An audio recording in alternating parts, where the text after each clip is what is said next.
good? What's good? How's everybody doing?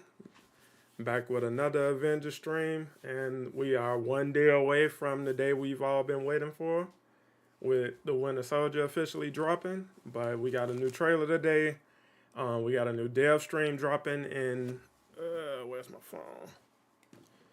Just about an hour. Yep, just a little under an hour, but.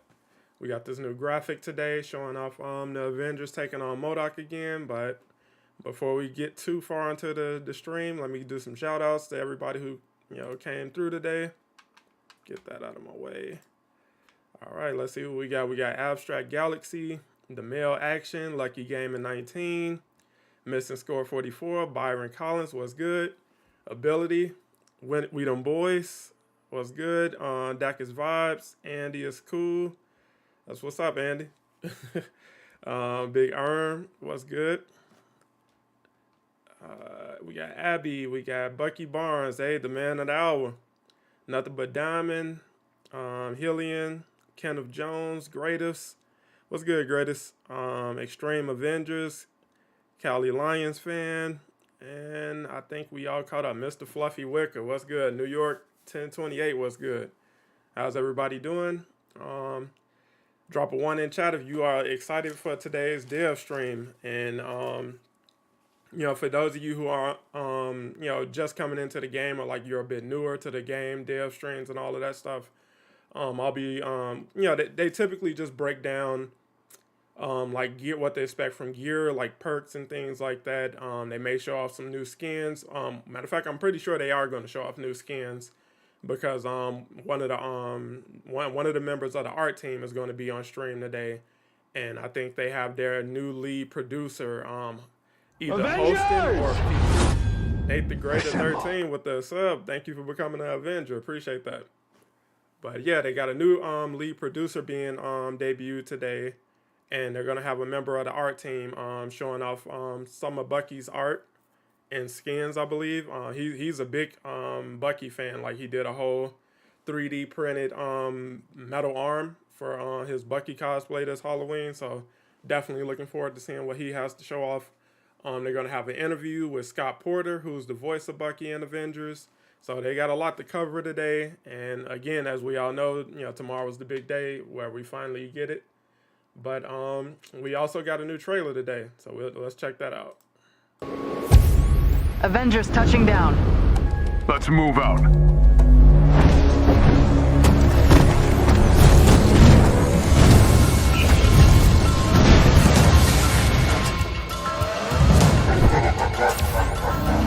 Behold my power! Is AIM keeping Inhumans here?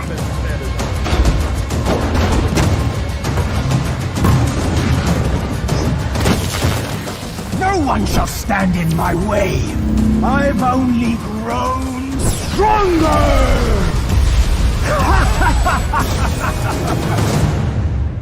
So, we got a lot to unpack with that one. If you notice, what's good, Slip?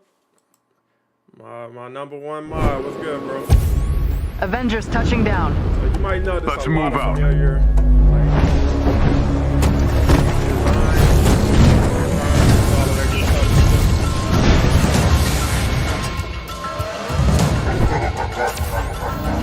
Behold my power!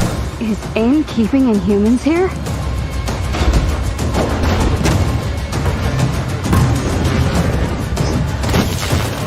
No one shall stand in my way. I've only grown stronger! point of this new OLT and the recent villain vector that we got was to put us in a position to move past AIM in the narrative, and ultimately they want to start pushing things further towards the Kree invasion, which is why they brought Nick Fury back. And as soon as he came back, he immediately began touching on how that's progressing and how that's something that the Avengers need to start preparing for, so that things don't turn out the way they do in Future Imperfect, where Maestro is one of the last surviving people, and the rest of the Avengers are they died fighting the Kree. But yeah, like if you look at this we're in Utah again, of course, but there's a lot of similarities to this facility and Behold my power! Is AIM keeping Inhumans here? Behold my power! So, as you can see, this is going to be a thing in Cloning Lab. We're going to have to open cages again. You know, getting Inhumans freed. So, you know, we're going to be seeing more of the same. AIM keeping Inhumans here? As always, I'm seeing a couple of Adaptoids, so I'm guessing this is going to be like a small mini encounter, you know, to gain access into the facility. So they're probably throwing, you know, everything they can to keep us out. The audio's louder than me. Gotcha. All right, so let me fix that real quick. Appreciate that, Slip. Wrong thing. Open up the mixer. Bear with me. All right. All right, that should do it. All right. And turn this up for when the stream starts. All right. So, yeah. We're going to be running into Adaptoids. So, it looks like a couple of them at the very least. And then this part, so it looks like they may have something going on with tachyons. Possibly. You know, nothing concrete. But I've seen a lot of complaints and criticisms about, you know, just a lot of the reused level designs, no new enemies or anything like that. When is the stream starting? It starts at 3 p.m. Standard time. So we're breaking down the trailer. I'm gonna show you guys what the original design of Cloning Lab used to look like, and we can compare notes. Because a lot of people are saying like the original vision for Cloning Lab seems to look a lot more interesting than what we're getting here, which is why I wanted to show you guys this trailer. So we'll watch it one more time and then I'll let you guys see the original video of the leak playthrough of Cloning Lab. So you got a Dreadbot, you got Adaptoids, Synthoids, all of this good stuff. Behold my power! Is AIM keeping Inhumans here?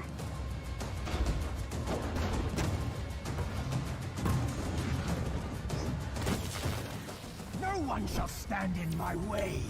So this area that we're fighting Modoc in is pretty much the same level that you fight Taskmaster and Abomination in the Snowy Tundra. Like if you do those villain sectors, it's this exact same area. So they just, you know, repurposed that for this mission. But moving on. So this is the original version of Cloning Lab that you're about to see. Here at Clone Labs, this is going to be just the end of Clone Labs. If you want to see anything other about Clone Labs, there was some stuff that was leaked about last year. So right when the game, just off the bat, this is like the final area where you're gonna be fighting where we were supposed to fight multiple abominations. So just, you know, this is completely new. This is a newly designed area, and they repurposed this for No Rest for the Wicked. So the chamber where we find Modoc, where he's being revived, they seem to have repurposed this design for that area, which, you know, I get it, but I don't know. I don't 100% know how I feel about that. So we know Clone Labs is a mission mode that has to be played with So you see they got some puzzle mechanics there where you gotta stand on the button. That like button. And if you want to subscribe, it'll be very helpful. You got generators you got to take out right now. So, yeah, so we're in a situation where we have footage that's showing exactly what the combat. And you know, according to Miller, who was recently talking about it, one of the original visions for this mode, depending on how you perform, you can fight anywhere up to 1 or 2 or up to 4 abominations, depending on how you perform throughout the level. And you know, again, the worse you do, the more. So hold on, let me go back 1 second. It'll be very helpful. We're gonna roll to 1,000 subscribers right now. So get them back over there. Yes, we have footage that's showing exactly what the combat of Clone Labs is. So you can see Abomination in this chamber right here. So there's an Abomination here, there was an Abomination there, and there's, you know, a couple more, you know, throughout the room. Again, it was something, you know, and it fits the theme of cloning lab. So it's like, you know, their aim has been making clones, we know that. And then to just try to overwhelm the Avengers with multiple clones, you know, that just seems on brand. I'm really hoping that something like that is still a part of this new vision for cloning labs, but so far we've seen nothing to suggest that it is. And what's good to everybody who just popped in the chat? What's good, Synchro Champ, my mans? What's good, Craig? How you doing? If you guys, I always forget. I'm starting to forget to say it more and more every time I stream now. But what's good, Napa? If you haven't already, drop a like. Definitely help support the channel, and it, like I said, it definitely goes a long way. Let's do this as a reminder.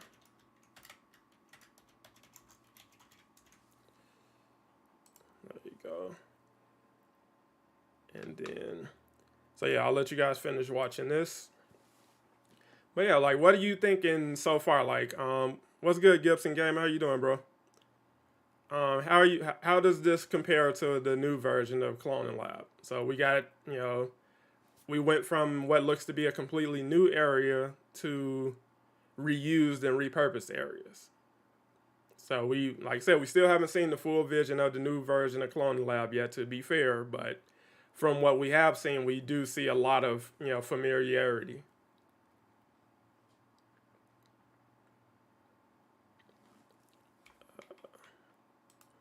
To give us another war table pretty soon, which shows. And this footage is old, guys. This footage is like 2 years old. So this is, you know, it leaked, you know, into an early build. So some people were able to get access to it. I think these people playing were in for some level of variation. They were in Italy, I believe. This footage comes from Italy or Spain, one of the two. Can't remember. I think it is Italy. But we have not been able to. What's good, Chris? Like I said, I'm hyped, ready for this new dev stream to get a peek at what Bucky's gear is gonna look like and all of that. What's up, Cecilia? Drifting Crusader was good. We got Caged. Is there an actual dev stream? Yeah. It's going to be at 3 o'clock Central Time. So we got just about an hour, or a little under an hour. I already got their Twitch channel pulled up. They're going to be hosting it over on Twitch. And if you just popped in and you're unfamiliar with the dev streams, they're going to be breaking down Bucky's gear, his perks.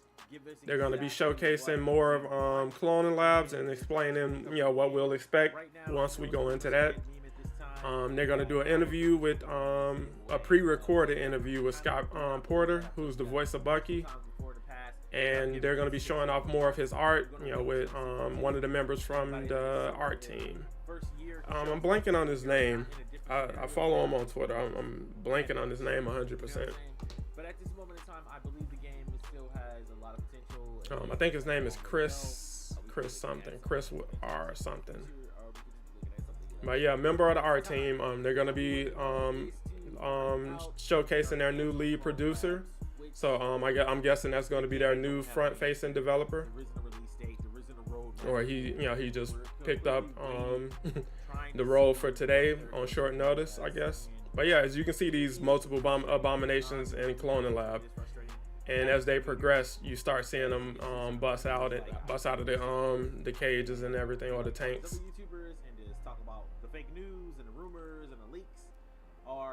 I'm not expecting any new areas. My thinking is the only thing new will be Bucky and reused areas, just more of the same enemies. Yeah, it doesn't seem like they. It feels like whatever innovation they used is purely going to be in Modoc's design, like for his new boss fight, which they had to redesign for 4 players. So it's like that's probably where the bulk of the engineering and design went versus everything else. As far as areas and enemies, they just reuse what they have. It would have been nice to see at least 1 or 2 new enemy types or something like that, or a new adaptoid type or something, but it doesn't seem to be the case. And like I said, at the very least, I'm hoping we still get some element of this where you fight multiple clones. So like this would be a good mini boss fight ahead of making it to Modoc. So like if you guys played the family reunion Omega level threat, there's a part where you fight the warbot, the giant warbot, and that serves as a mini boss for that mission. So I'm hoping something like this is still there, because it just seems like such a waste to move completely away from this as a concept, given the fact that it's supposed to be a cloning lab. So they said the original design didn't fit their new vision for, you know, where the game was headed and what they wanted the game to be. We still don't know exactly what that means, but hopefully, like I said, fighting multiple bosses is always a good thing, and hopefully they continue to incorporate that, you know, in the future. So it's like they learn different things from their previous boss encounters, like, you know, adding phases and things like that. And, you know, in the War for Wakanda, we got multiple boss fight with Claw and Crossbones. So hopefully we see, you know, more elements of that going forward as they add new boss engagements and things like that. Hold on, what did I just see? A question from the Void. Quick question: if there is a post-credit scene for Cloning Lab, have you seen it? I have not seen it, but I have heard that there is supposed to be a tease for what's coming next, and that tease can be, well, I know what the tease is supposed to be for. I'm not going to say it here. I'm not going to spoil you guys, but it is something that they've set up in the past. And they, you know, if you've been playing the game from day one, you know they've teased a lot of things. They've teased Loki. They've teased Ultron, or Roy becoming Ultron with the Cosmic Cube. They've teased the Kree invasion numerous times. So it's like, it's definitely, they're supposed to tease something that's been set up previously, and now we're gonna, you know, finally start moving into new things. Now the aim is no longer going to be in the forefront of the game, thankfully, because it's like we've been sitting on this storyline way too long. Who's my highest character? I got several characters. I have, so right now we got 11 characters in the game. I have 9 at 175. Spider-Man is at 174, and Kamala is at 167. That's my lowest level character. More aim, that was the vision for a while. That was the vision. But yeah, it's like, you know, this whole area, I love the design of it, and it's like, I hate that we moved completely away from that. Connor Pearson with the sub, thank you for becoming an Avenger. What's good, Albert Smith? How you doing, bro? And what's good to everybody who just popped in? I appreciate everybody hopping in with me. If you haven't already, make sure you smash that like. It definitely helps, and it is 100% free to support the channel. And we got about 45 minutes until the day of streams get started. It's going to be over on Twitch. We're going to be watching it live. If you guys have questions, let me know. I can pop in and you know, drop a question for you guys. And again, hopefully we get a lot of new details about what's coming tomorrow and what we can expect from Cloning Lab and Winter Soldier. Yeah, it's like this was interesting. Like this original vision for Cloning Lab really had a lot of people interested in what we were gonna get. And like I said, the multiple boss fight thing, that just fits on brand, especially for the Avengers. Like, you know, knowing how easy it is for us to just blow through content at this point. And I'll show you guys the trailer again that just dropped today. So this is the new Cloning Lab trailer.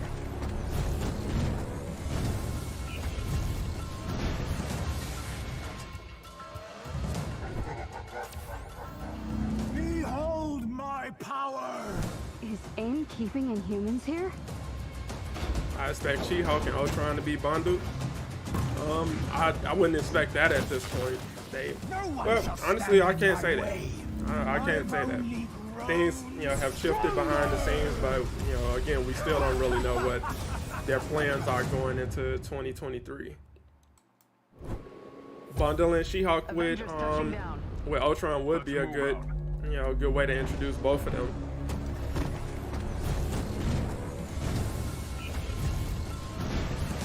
But I think the next big thing we'll see come to the game is patrol mode.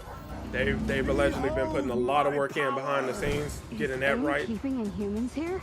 They pretty much figured out join in progress. That's been something they've been working on behind the scenes. So I'm really looking forward to that and seeing what that ultimately looks like. But I have to be honest with you guys, the presentation of Cloning Lab, it may hurt. Avengers touching down. Let's move. So the presentation of Cloning Lab and the handling of Bucky, with the reusing of assets, I think that's going to hurt a lot of people's perception of the game going forward, because now, especially coming on the back end of Jane Foster. So I feel like ultimately the release of Jane Foster kind of dampened, the perception of Bucky. And then once we heard about Cloning Labs coming back, we expected to see something new versus what we are already seeing. And it's like, technically we see something new, so it looks different than the original vision of Cloning Lab, but it seems like they went in a completely different direction as far as level design, enemy design, and all of that. So it's like, I think going forward is going to set the expectation that whatever they announce as new is only going to be reused assets. So when you hear new villain, people are going to immediately, be like, oh, who's he a clone of? And when you hear new heroes, all right, who are they going to clone to bring that new hero to the game and things like that? And, oh, we're bringing in new levels. And it's like, now you get the air quotes because it's like, is it actually new? So hopefully they can communicate something that's more encouraging, ahead of future releases, to let people know that new content will be new. So we built this new level from the ground up. We built this new hero from the ground up. I'm hoping to hear wording like that just to kind of put some of those worries to rest, because again, it's like, I understand you have a small team and you got limited resources, so I'm not going to kill them for doing what they can to still introduce something, just some kind of playable content to the game. What's good, Rambo? Appreciate you coming through. What's good, Vape? Mr. Fluffy Wicker, Lori, who's that? Fuzzo, what you got? Do you think we might ever get crossplay? So the last thing we heard on Crossplay, and what's up, Meepa? I just saw you pop in. What's good, Jax? And what's good, Vike? So it's 3 o'clock Central Time, so just under 45 minutes from now, they're going to be starting with the dev stream. What was I about to say? Okay, what was that question? I just got sidetracked reading chat. Right, do I think we'll ever get crossplay? So a couple months back, the lead designer was talking about crossplay while he was streaming over on Twitch, and his stance on it was that's something they're still exploring. They're still exploring ways and solutions to bring that to the game. He admitted that it is an expensive problem to solve, and it's going to take a lot of work in designing, but it is something they're committed to. So as of at the time, and I haven't heard anything to the contrary, they haven't found a solution for that yet, but they are working on, looking at solutions to bring that to the game. So it's something that's still on the table. I don't think they found any viable solutions for it as of yet. But the fact that they're still looking into it is good. And like I said, a year ago, we didn't know if join in progress would be a thing, and it seems that they figured that out behind the scenes, and they've been testing that for a while, according to Miller. So again, you never know what the future holds. What's good, Z Tankin? What's good, Pager? What's good, everybody who just popped in? Make sure you smash that like. Definitely helps out. But yeah, it's like crossplay, free to play, join in progress are things that I think this game desperately needs to have to kind of solidify a future beyond even what the most optimistic people are expecting. So if you can check off at least two out of those 3 boxes, you will be straight for the foreseeable future. Because again, speaking of the foreseeable future, the studio lead, Scott Amos, he actually was speaking about that not too long ago. He recently had an interview where he spoke about the game's future, some of their struggles coming out of the pandemic and everything like that. But he actually said something that was very encouraging about the game's future in terms of player expectation and player demand. So you know how like like right now we're 1 day away from getting new content and a new hero.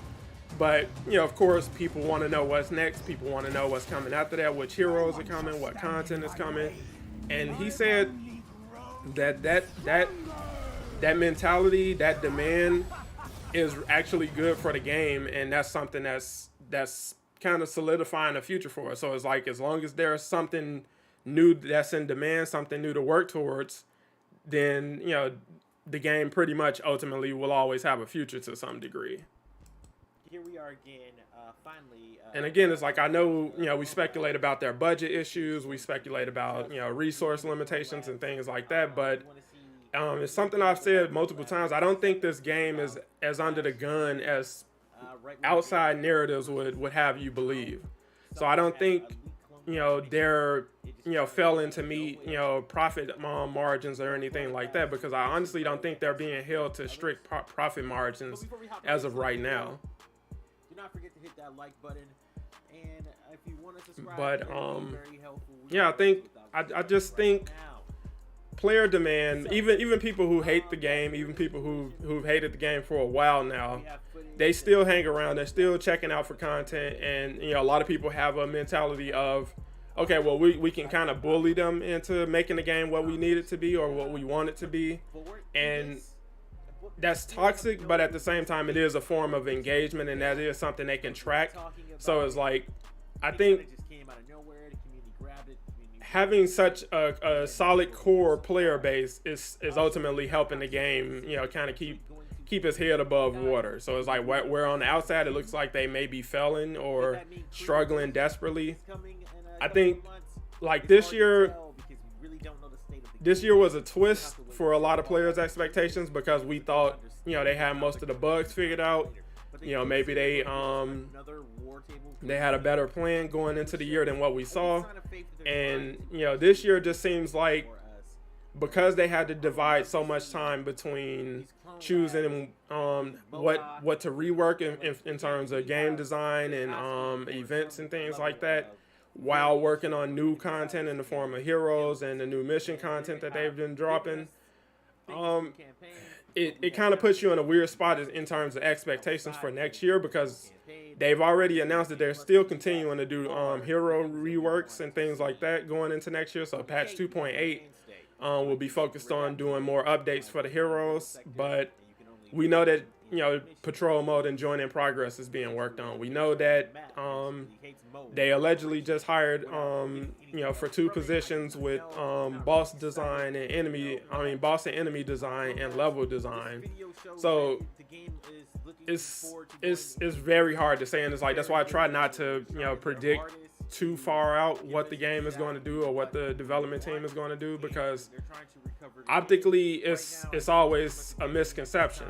Because it's like, if you listen to the outside, it seems like the game is shutting down or the game is in constant struggle. But reality, they have enough new players consistently playing, and they're doing well enough off just selling you know, items in the marketplace like skins and takedowns, that they haven't, you know, really changed their business model just yet. And they have been making moves to go free to play. So it seems like, you know, whatever strategies they're implementing behind the scenes on that front have been working for the game overall.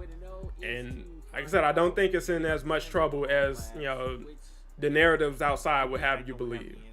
And, you know, that's why I say, like, if there's no substantial proof behind a narrative, then it's like, I can't put much stock into it. Like, for the past few weeks, people have been talking about Gotham Knights and Heroic Assault, and because they haven't done any strong marketing or dropped any trailers or anything like that, you know, people speculated that the game might be, or that new mode might be delayed or held back or something like that. And they just promoted it today. They waited till the day before to promote that, yes, it's still coming, and they promoted who's going to be the new villain behind it. But narratives prior to that would had people believing that, oh, it's not coming, it's delayed and things like that, even though nothing supported that. Like, there was nothing to support anything about that. So it's like, you just kind of got to be careful when you get sucked into narratives. And like I said, if you can find something supportive of that or substantial proof or something like that, then it's like I get it. But if it's just some person's theories that they're throwing out there and other people are picking up, is I can't invest in that. Honestly, don't think it's shutting down or even will. I mean, like I said, never say never. Like, but honestly, like I said, I always hear people saying like or demanding that they give them a definitive like stance about what the future of the game is going to be. Like, oh, tell us you're going to be around for the next few years or something like that. And it's like, they don't know that, bro. Like, if the game gets shut down, the developers are going to get an email that morning or the day before, just before you get a hold of it. So it's like, to have those kind of expectations is like we kind of wilding at this point. But what time will the dev stream start? Let me post that. Let me put that in chat for you guys. Yep. Where is this?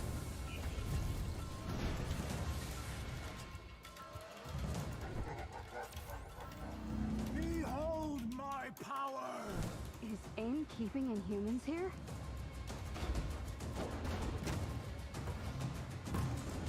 This is how it goes.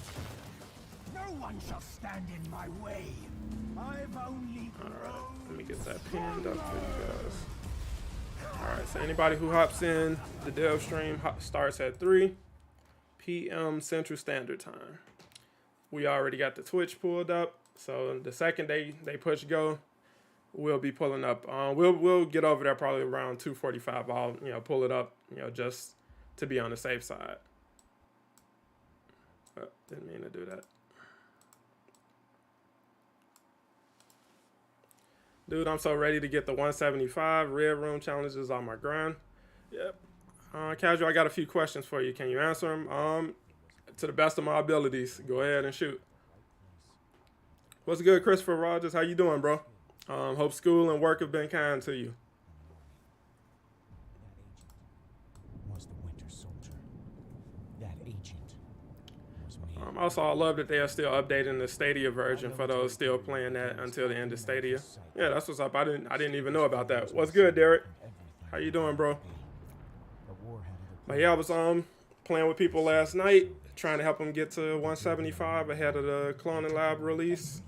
If you're close to 175, like you're in the late 160s or something like that, and you just want a little help trying to get over the edge, go ahead and join the Discord. If one of the mods can drop a link to the Discord, join the Discord. Like I said, I can help you out, or join one of the looking for group channels, and someone can help you out. Link up with each other, and if you're good, like if you're good enough to carry a raid or something like that, help people who are struggling with teammates and matchmaking and things like that. Just kind of pay it forward a little bit.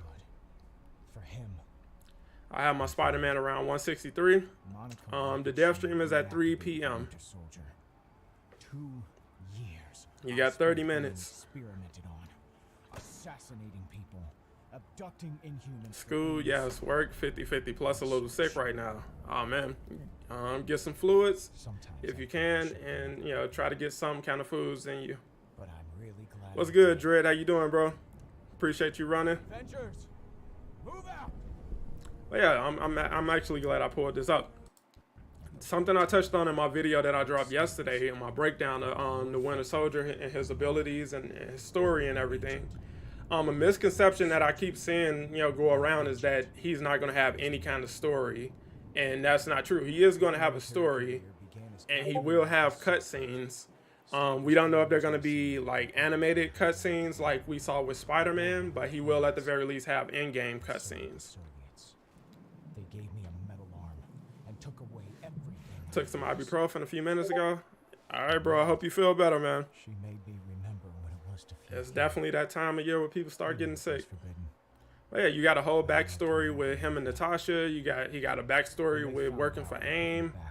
They have a lot to cover with him. Way more than Jane, who again, even with Jane, like they told her story through audio logs and things like that, but she didn't have any real cutscenes outside of her motion comic trailer. Even worse after Ray Day. But Bucky, they're gonna do a little more with him. I don't know if they're gonna do as much as they did with Spider-Man, but it should be in the same vein as Spider-Man. So he'll have a mission chain, and as you unlock things in his mission chain, I'm sure you'll get, you know, a few cutscenes thrown here and there. You'll get war table dialogue and things like that. Hulk ready to smash the lab? Yes, sir. I'm not fully committed to, like, I want to run with Hulk because right now he's my strongest hero, but it depends on my team. Really glad I did. Do the events clutch? Avengers, Yep. move out. Most of my players are stuck at 150. I'm trying my best to get them up. That's the comparison video. So yeah, I did a quick video just showcasing how similar, you know, Bucky is, you know, to Captain America. You know, just clipped a few clips together, you know, with the parry. And again, it's like, it makes sense for him, you know, overall. So it's like where Cap throws the shield, he has the bombs, you know, and the metal arm. But it's like I'm willing to cut him some slack. Where they could have did a little better was with the creativity Marvel's around ultimate his anti-hero, the Winter his Soldier, ultimate is abilities. coming to Marvel's Avengers, and we're here to give you the lowdown on how to make the most of his abilities. The Winter Soldier was once Bucky Barnes, Captain America's faithful I can't wait for sidekick. tomorrow, but After question, he was would seemingly he killed get in the to explosion power that left 175 Cap in frozen Cloning in Labs? ice, Bucky So, was resurrected by the shadowy You gotta be Soviet 175 covert to go agency, into Cloning Department Lab. X. And the way to do that is playing the raid, the Omega level threat, and doing the events. Combat and marksmanship. I love his airstrike. Yeah, I want to see how that works in Precision on the world as the Winter Soldier. What am I expecting from this Free war from the table? sway of his A captors, little bit of the Winter Soldier gameplay. now relies on his former training to fight for justice. So just a little bit of gameplay, you know, things like that. Showcasing more of his art design, maybe some concept art. And his customizable combat Breaking down sets gear. I'm pretty apart from sure other heroes, maybe Alex making him a might be versatile featured and fresh to go over the addition gear. to the Marvel's Avengers roster. Let's break down what makes But I'm Bucky definitely looking distinct forward from to the seeing rest his of the perks Avengers by diving and into how, his you know, how unique that suite works. of combat abilities. Is there going to be easier ways to get the 175? Bucky As of yet, modified they his haven't base announced abilities anything by new. turning on his intrinsic ability, Steel This quad Sword XP has been tenacity. clutch. You got Hawkeye. This is charged Yeah. by parrying How long damage, does the leading to a quad XP run? Is that customizable ending tomorrow, or does that end on Red Star Thursday? Rising, I haven't even Bucky's paid intrinsic attention to that. overcharge triggers an area of affected damage. The explosion dev stream is at and 3 clearing Iron Fists, small mobs, so you got with a time-based bonus that gives increased just under moderate 30 armor minutes. and increased melee damage. Winter Soldier has a series of awesome intrinsic attacks, including a light sprint called Glinting Blade, which deals damage with his knife, and his heavy sprint, Explosive Entrance, a powerful what's your slam favorite that outfit sends so enemies far? flying. Bucky's natural fighter light combo is a flurry of punches along It's a with toss-up, quick and I forgot the nice name combo of it. finisher. With the But I like his signature Bucky air attack, outfit, you know, the slam into World War ground, II creating outfit. a shockwave that staggers nearby enemies. Forgot the Send name enemies of it. flying with The heavy one where he combo has the finisher, a the metal mask, arm the bionic helmet on, ground you know, from brainwashing. I like that Bucky's one. heavy power attack, I like his Buckshot, Howling can be Commandos upgraded to outfit a as well. combination ranged attack that gives you access to various Like this, modes of his rifle, power including fully automatic attack fire, chain. That's high-powered gonna be piercing crazy, rounds, especially and when you add his in like grenade vibranium and sonic and all of that. Winter Soldier's Dude, it's gonna ranged be attack, crazy. suppressive fire, blasts Do you think the 3 new Cloning Lab damage would be a rounds. long mission and When engaging, or charged up, he short fires a and single high-powered underwhelming? round that can pierce Um, armor or even multiple enemies at once. The Winter It's Soldier hard can to say cover ground honestly, quickly with his because it's not grappling going to be hook as and long as the wall raid. abilities. They've already said that it's going to be closer in length to the OLT we have now. A remnant of the tech department Underwhelming. He It doesn't depends know or care on what its real the name mini is or how boss it works. encounter Just that the personal and stealth field it generates how gives well him an advantage designed in a fight. Modoc Airstrike is. is Bucky's And assault hopefully we heroic, get some good which allows him to call cutscenes, in an because airstrike they're supposed to be set a cutscenes target for that drops Cloning multiple Lab as bombs well. in succession on the New dialogue. They did And when all the new battle voice isn't going lines your and all of way, that. It's time to hit the berserk button and unleash the Winter Soldier's room-clearing ultimate heroic protocol. Hey, I'm ready for Override. this. Perform Going a crazy bionic with slam that Protocol stops Override, enemies in their aka tracks Brooklyn and marks Brawler. enemies for assassination Like, I love how much ground he covers with that 40-meter knife. range around Bucky. This allows Bucky and his allies to instantly take down enemies without having to stun them. He can do In addition, his takedowns, melee and damage he'll be able to increases allow and his is teammates to do granted a new takedowns without having knife-like enemies be combo stunned. attack. So that's a The big Winter plus. Soldier has arrived, and he brings his Yeah, it's like, powerful you know, and he has a lot of bonus set to Marvel's reused Avengers. animations, but he Whether does you want to have a lot of hit unique enemies from a animations distance as or well. jump They into just the didn't come fray and in, engage you know, the in form that close most people would combat. expect. The Winter Soldier So is a unique master takedowns, some assassin unique with a emotes, customizable you know, some combat unique kit that makes animations. him a versatile and nearly unstoppable addition to the Avengers roster. Your orders are said to he's join gonna us be and dope. experience his exciting What story heroes of you want to be vengeance added to and Marvel's redemption when Avengers? Winter Soldier Can we makes see his Falcon or Marvel's Avengers Strange? debut in patch 2.7 For right now, from what I'm hearing, 29. I was gonna say Captain Strange. Doctor Strange might be a bit tough on the team given the limited resources they're currently working with. And which is this? Okay, this is the Modoc trailer. Avengers. I would love to see War Machine, either War Machine or She-Hulk next. So whichever one of them are currently in the pipeline, I'll take either one of them. War Machine, because again, I know he's going to be dope, and I know that's going to be a little easier for them to knock out. Hopefully we can start seeing heroes come a little sooner. Like the gap time needs to be decreased from maybe 6 months to, you know, maybe three to 4 months. Like, you got to cut that wait time in between heroes down somewhat.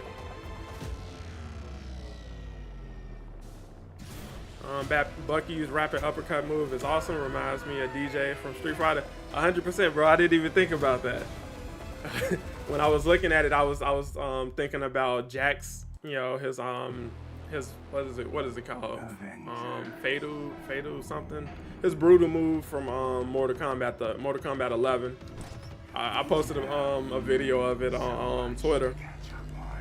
But yeah, DJ is 100% accurate. It's going to be the same damage to defeat Modoc, just like reassemble campaigns. No, it's supposed to be a new encounter. So like the Super Adaptoid and Kate's operation is a lot easier to beat solo than the Omega level threat version of him. So he's going to be harder, you know, than what we got in the campaign. But how hard, we have yet to see. But yeah, it's like we got a lot, guys. We got. Well, let me not say a lot. We have a lot to unpack, and we are almost there. We're about 15 minutes away from the dev stream. The Winter Soldier is coming to Marvel's Avengers, and we're here to give you the lowdown on how to make the most of his abilities. I was looking at their one of their previous dev streams earlier with Andy. I think they were breaking down the raid gear and things like that. Bucky was resurrected by the shadowy Soviet. I've been waiting on War Machine, bro. Wagner needs to go ahead and release him. Yeah. Like I said, hopefully he's still motivated to do so. Scarlet Witch will be dope. Yeah, 100%. Like I said, if you're gonna do heroes like that, you gotta do them right. You know, because people already overly criticize this game, and if you don't come correct with heroes like that, they're definitely gonna let you have it. Medium-ranged marksmanship, and his customizable combat kit sets him apart from other heroes. Yeah, it's like I'm ready. I got all my Red Room event ready for him. I got consumables on standby so I can get XP. I'm ready to go ham with that AR. His combos. Bucky can modify his base abilities by turning on his intrinsic. Yeah, it's like if you've been playing this game, especially if you played a lot of Captain America, it's like you notice so much of his kit comes from Captain America. It's crazy. But like I said, narrative-wise, it makes sense. He, admires Captain America, and he's trying to be a hero again, and that's his ideal version of a hero. So it's like, I get it. Plus, they train together. Winter Soldier has a series of awesome intrinsic attacks, including a light sprint I called like that punch, Blade, that intrinsic punch. With What his mission knife, is good to farm and his XP for heavy Bucky sprint, Barnes? explosive entrance, a powerful So slam if you that have sends up from the enemies depths flying. in the Bucky's natural Pacific, fighter is light it the combo Pacific is a Northwest? flurry of punches along with a kick and knife combo finisher. Where is that? It's Snowy Tundra. It's a Black Widow mission. It's called Up From the Depths. If you still have that, if you start the mission and defeat the super adaptor, you get a lot of XP for doing that. And after you defeat them, just reload the checkpoint and you can keep doing that over and over again. And even better one, but it takes a little more work to get to it, is the Abomination villain sector in the Eastern Seaboard. So once you get to the first floor, after once you clear through the first waves of enemies and you go up the elevator, if you defeat the mini boss on that floor, you get a lot of XP. You get even more XP than you get for doing Up From the Depths. Bucky calls his support heroic soldier tech nonsense. Especially with quadruple XP. The tech department X gave him. How do you get Up From the Depths? If you completed the mission, do not complete that mission if you haven't already. That's the only way you can keep it on the war table. If you have completed it, the only way to get that mission is through playing quick matches. I need the MCU suit with the mask. Yeah, the week that they announce his first MCU skin, I'm going to be doing another giveaway. So I'll give you guys a chance to win. You guys know the routine by now. Just be a subscriber and comment on whatever video I drop, letting you know that's the giveaway. And somebody will have a chance to win. In addition, his melee damage increases and he is granted a new knife light combo attack. What's good, Victor? Hey, bro, you right on time. We are just about at the starting point for the dev stream. The Winter Soldier is a master assassin with a customized quick matching is 100% broken. I freeze, lock up, and just sit on loading screens. Yeah, it's weird getting it to work sometimes. Especially, I hate that they set that up for events requirements. In patch 2.7, available on November 29th. But we'll see. See if that gets cleaned up a bit in the future.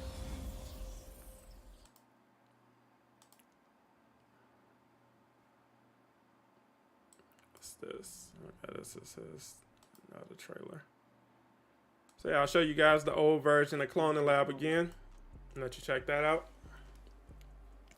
What's happening, Storm and T'Challa? How you doing, bro?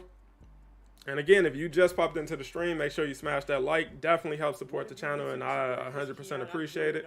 Thank you guys so much for hanging out with me, and we will be rolling with that dev stream in a bit. Just a few minutes. If you want to see anything other about Clone Labs, there was some stuff that was leaked about last year, right when the game first came out. Someone had a leaked Clone Lab mission. It just came out of nowhere. So we know Clone Labs is a mission mode that has to be played with others. What's good, Brenda? But before we hop right into appreciate you coming through. Do not forget to hit that like button. And if you want to subscribe, it'll be very helpful. But what are you guys expecting from Cloning Lab? Are you expecting this to be hard? Harder than the original Omega level threat? You expecting it to be easier? What are we thinking?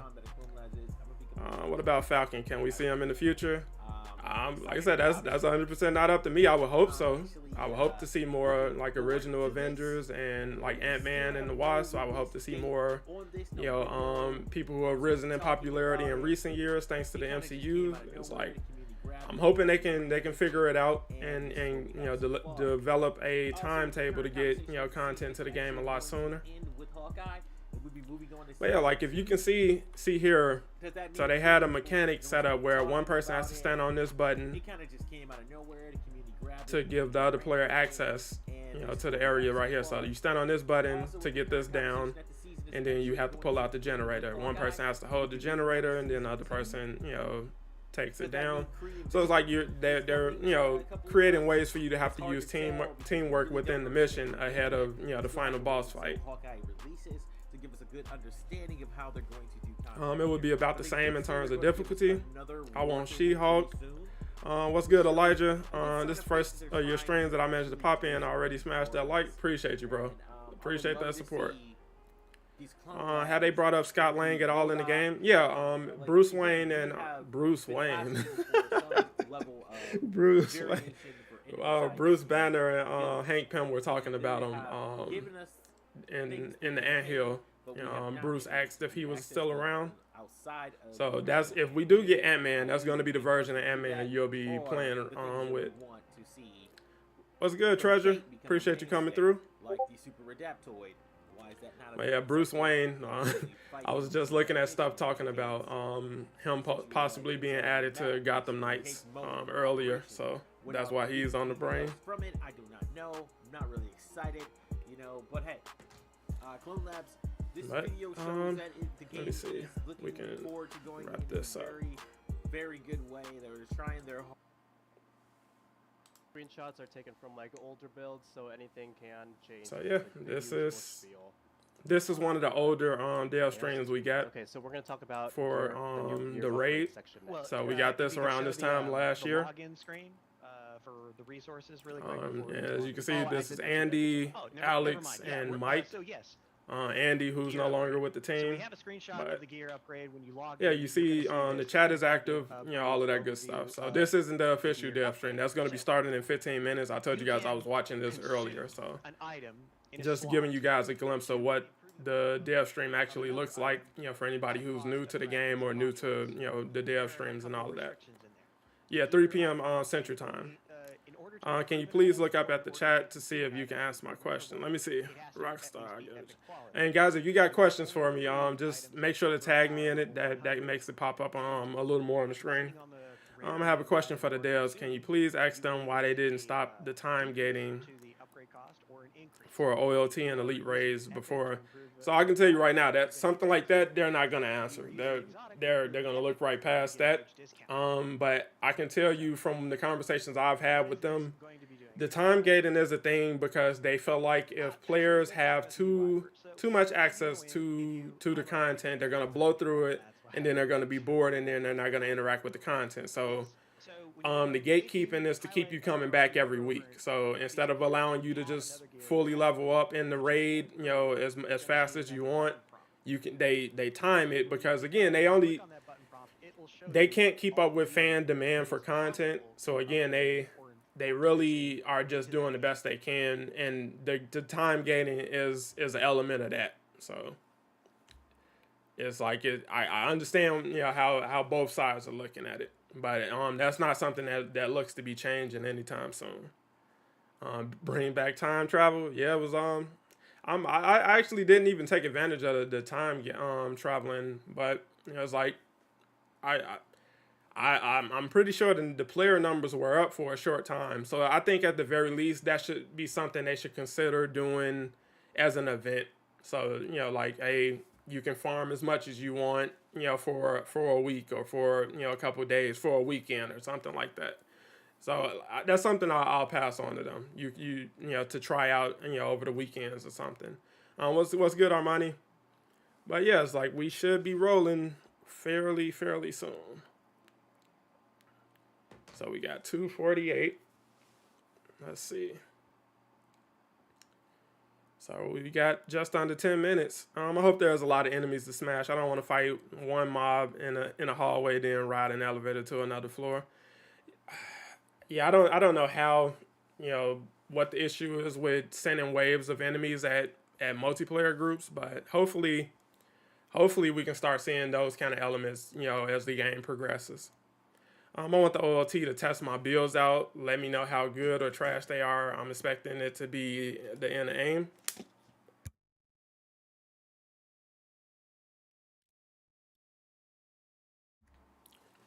Yeah, it's like if you got a solid team, I think you should perform, you know, fairly well in the raid. All right, so we'll knock that down. But yeah, as you can see, they're showcasing gear, you know, that was coming for the raid, and you know, they're gonna follow a similar format, you know, here. So it's like we don't have road maps anymore, so you won't see a road map, but just showing off different things. So okay, they sat on that for a while. Let's see.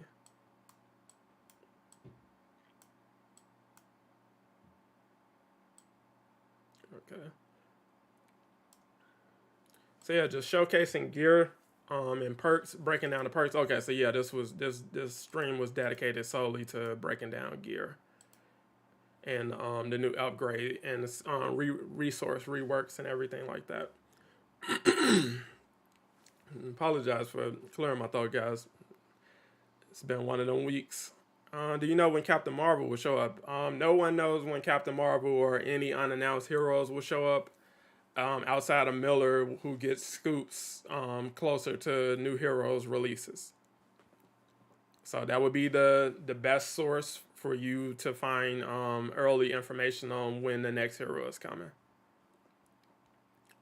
What is happening on the 30th of November? You're getting Bucky and you're getting Cloning Lab. Oh wait, the 30th of November. You're talking about the roadmap. This is old. This is from last year.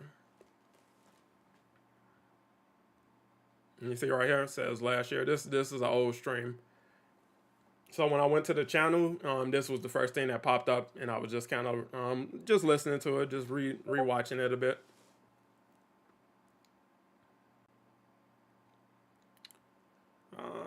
I have 2,500 defense for Widow, and she still hits pretty hard for a 162.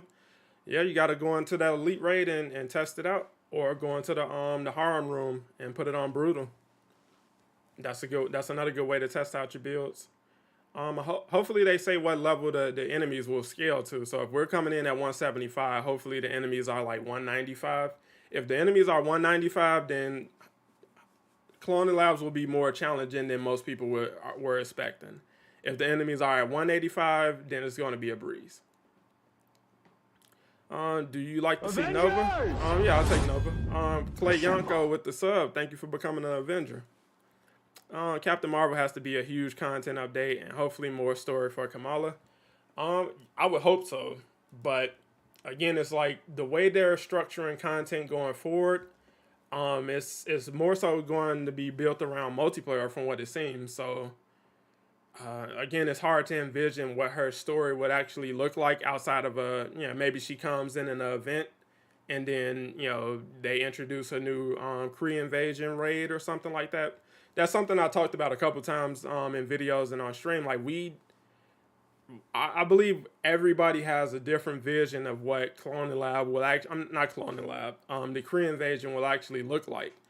Some people are expecting like a big grandiose event or operation or something like that.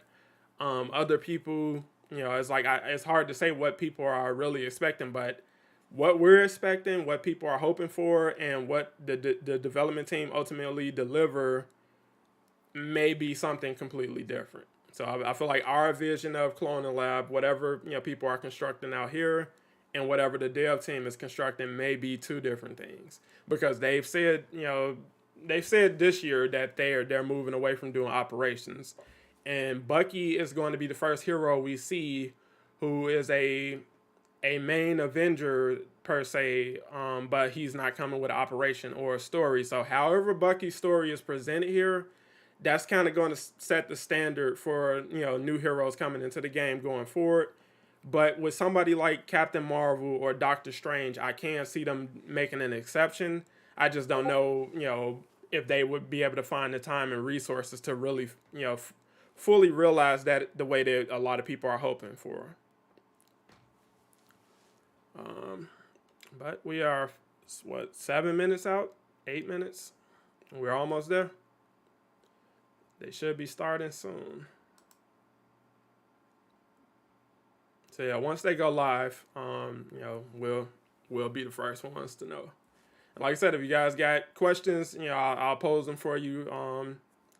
Again, it's like asking them what hero is next. They're not gonna answer that for you. So I can tell you that right off the rip. Asking them about unannounced heroes like She-Hulk or Doctor Strange, they're not gonna answer that. So if you're asking specific questions about Bucky, Cloning Lab, gear, things like that, those have the highest chance of actually getting spotlighted and answered. And here we go. So they starting in 10 minutes.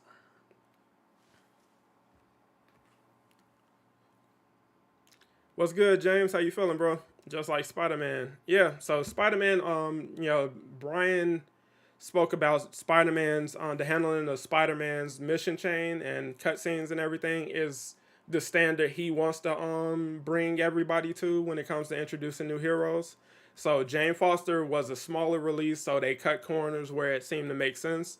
So she didn't have multiple cutscenes. She didn't have a loading screen. She doesn't have a harm room challenge or anything like that. With Bucky, I'm expecting to see a lot more than that. We got Miller in the chat. Madness.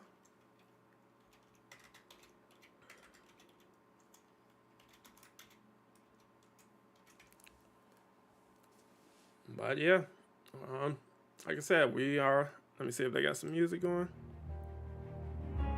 Okay. So guys, let me know if you can hear that just fine.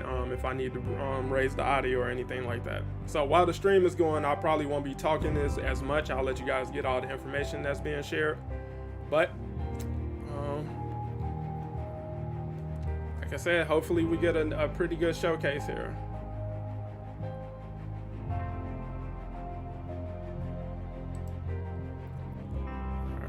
Second.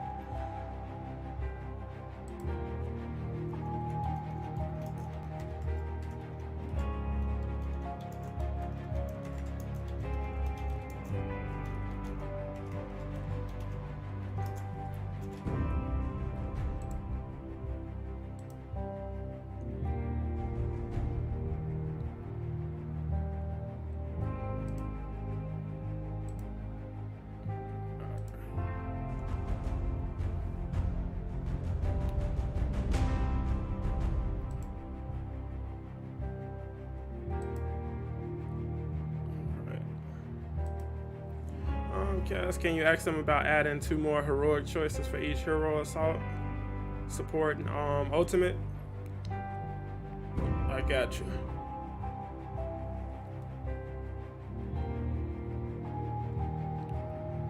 All right, look like a lot of eyes is going to be on this showcase. Got 473 people in chat right now. Not bad for a dead game.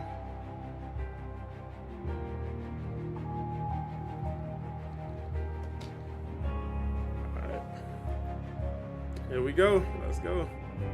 I was sharing with Casual what I found broken on the gear the other night. I forgot to check my Hulk and see if his gear is still functioning the same. My friend was telling me that Wolverine was in the data files. They just don't know how to figure out his healing factor. Is that true? That is cap. There's been no mention of Wolverine in this game in any capacity. That's 100% cap. We got dang 215 people. Yeah, for the people who say this. Yeah, I mean, like I said, there's a lot of people who are still, passionate about this game, who really like this game, who are still looking forward to this game doing, better in the future. There's still a lot of people rooting for the game. How people choose to go about supporting it and interacting with it is, that varies, but again, it's like, as you can see, there's a ton of interest in this game still. When they the trailers they just uploaded, they still get thousands of views. They're still doing, they're doing better than what narratives outside the game would suggest. Is ultimately what I'm saying. But if we're good on audio, let me see if I can bump it up a bit more.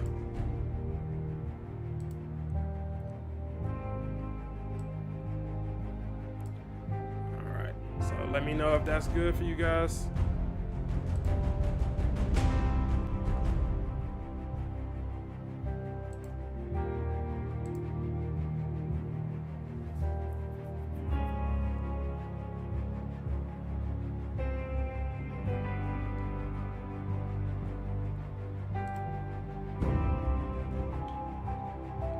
And again, I appreciate you guys so much for being here, hanging out with me. Hopefully we get a lot of cool new details about Bucky's gear, cloning lab.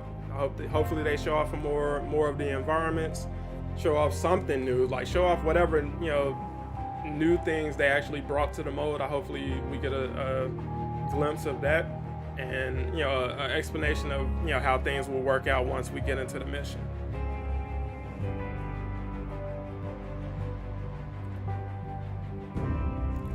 Do you think Spidey will get more takedowns? That's the $1 million question. As of right now, probably not. I think Spidey's on the back burner because they, just don't have incentive or, resources to really focus on him simultaneously. We can ask about it though. That's, like I said, that's not something I think they'll answer, but I'll shoot it. I'll shoot that question to them. When people call games dead and continue to hate on them, but end up still commenting and enjoying the dev streams, are the types of commercial content for those dead games. Like I said, as long I appreciate them still being here, because again, that shows engagement, that shows demand for things in general. So even if they're just around demanding for stuff to be better or overly criticizing what does get released, it's engagement. You're still checking for the game, so it's like I'll take it.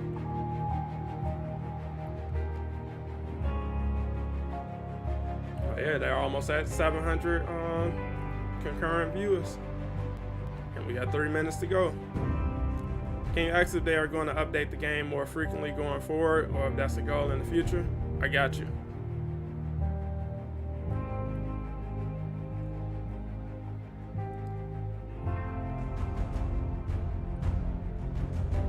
Can you ask for the 14th floor last Avenger Hive single player change into multiplayer? They've talked about that in the past. That's not something they're looking to do. We've been trying to get them to, at the very least, make that an alternate path to power. So, let people level up, raise their power level with the last Avenger standing. Can I give you a rating of the post-credit scene? I haven't seen it. I just know what it's supposed to be. That's all I know. I haven't seen it for myself. I've had it confirmed that there is a tease, and I know what the tease is supposed to be about. I don't know the specific details, like I don't know the dialogue, I don't know what's shown or anything like that. I just know what it sets up. That's all I know. Can you ask them when we get Bucky first MCU scan? Yeah, I got you. So once they start taking questions, feel free to drop your questions again. I'll get in as many as I can. If I throw them in there now, it's just gonna float to the top and nobody will see them. Countdown, let's go. Why you got a tease about a tease? I'm just letting you know that's a thing. So it's like there is gonna be something, set up at the end of this, thankfully. But I don't want to spoil it for you. Like, what's the fun in that if I tell you about it right now? I'll do a video on it once we see it for ourselves. I'll be live. We'll all get a chance to see it and experience it for the first time together. But I don't spoil everything. Like I try to leave some things for players to experience and find out for themselves. Like what was I about to say?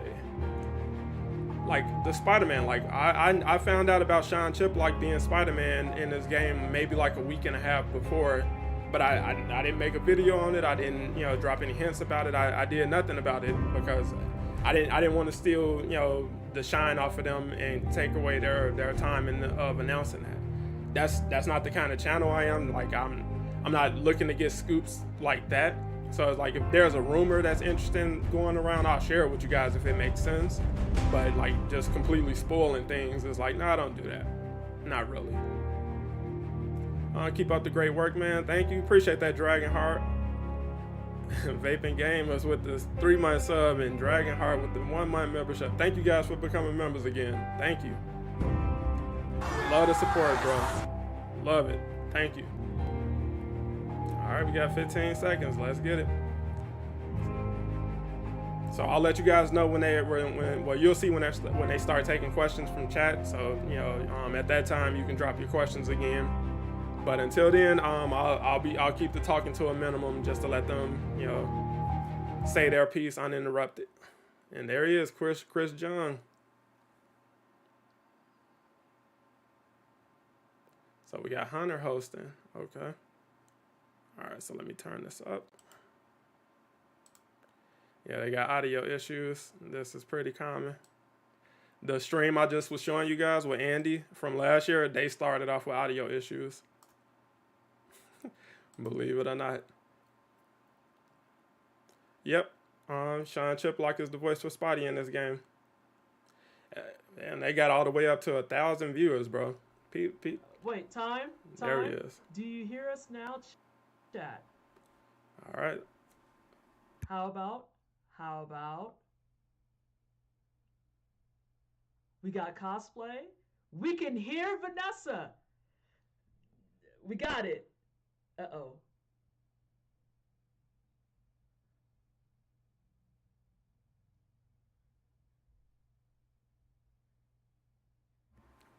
You guys see Chris's metal arm? That's the arm I was telling you about. Okay, He 3D printed that for Halloween. You can't hear the others, but you can hear me. Well, while I'm fixing all the audio and whatnot, hopefully. What's good, Kendrick Journal? Appreciate you coming through, man. Hi, I'm new here, so this is how we're starting, I suppose. It's the fresh face that y'all have never seen before. I unfortunately am not Megan, but I will let Megan know, for those of you who have been asking about her, that she loves you, she misses you, and that you all miss her. Let me see what's wrong with this picture, everybody. I'm super sorry about. Man, they losing a lot of viewers. They lost a lot. That's crazy. Here. Let's put up the BRB real fast. You're gonna have to listen to some more of the music, and then we're gonna troubleshoot and see what's going on here. So give me a second. It's officially a dev stream. Year 3 is we yeah, that's what I'm saying. It's a thing. It's a thing. Slip, they need tech support, bro. Let me tell them to call Slip Shock. Who you gonna call?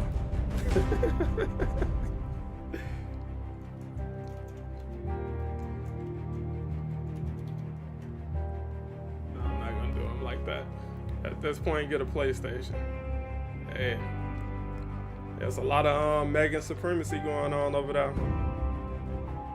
Yeah, I see their numbers going back up. A lot of people probably closed out thinking there was issues on their end. It's a dev stream, ladies and gentlemen. It's a dev stream.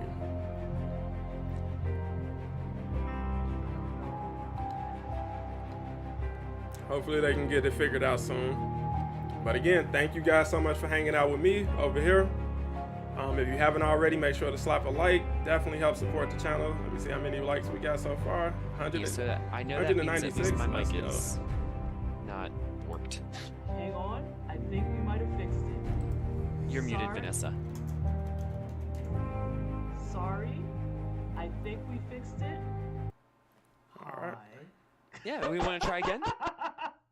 Yes, we could try again. I apologize about that, everyone. We just had something, if you've ever done streaming before, like I have in many times elsewhere, sometimes OBS or the things you're using just decide to change your audio devices for you. And today, the audio devices had a mind of their own. So, we are here, though, and we can everybody hear me? Are we good? Can I get thumbs up and we are good. I think we're good. Yes, we got some yeses. Great, awesome. Welcome everyone to our Update 2.7 celebration. We have a lot of fun stuff to show and share with you today. But first, some introductions. I want to introduce Vanessa. Hi. Vanessa, say hi. Vanessa's on the community team. Hello. I'm a community coordinator, and as you can see, I'm helping put together the stream today instead of Megan and some others. And I'm very excited to be here. And I do feel immensely bad about the sound thing, but sorry about that. In the future, we won't be having those issues. Oh, it happens. I promise. We still have people in chat saying you're the GOAT, Vanessa. So. I see that. It's so refreshing and heartwarming. Hi. And then I'd also like to introduce Mr. Chris Jung, who's on our on leadership for Avengers. Everyone give Chris some hearts in chat. Howdy, glad to be here and glad to show off my Halloween costume that I've been W stream for a good long while. So glad to sort of rep Winter Soldier for the stream and for the game. You'll have to show your arm like in more detail for viewers later because Chris 3D printed this. Everyone, no joke, it looks so good. Yeah, this was my challenge for like September and October, trying to get all this stuff together. Let's chat about what we're going to share today. So we're going to start off chatting. We're going to show off the new Cloning Lab trailer. break down what to expect from the cloning lab. Later, we're going to have an interview with Scott Porter, who is our voice actor for the Winter Soldier and a member of our narrative team who helped write Bucky. That segment is pre-recorded, but we took your questions in Discord and Twitter in advance, so we'll be answering some of your questions in that segment as well. And then after, we're going to show off some of the outfits that you're going to love for Bucky. There's a whole bunch that are going to be available in the hero card and in the marketplace right at launch. And hang around to the end. We'll have one more surprise to show off. But let's go ahead and jump into our Cloning Labs trailer. This aired this morning. Vanessa, you want to cue it up for us? I promise nothing given how we started, but let's see what we got.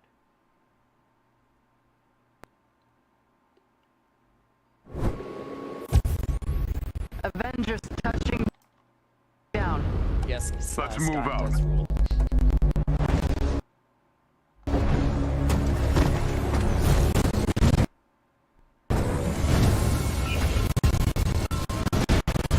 so that's them. That's not on me, chat. But you guys just saw this trailer already if you been in the chat. Yeah, they probably having some PC issues. Yeah, I don't want to hear that.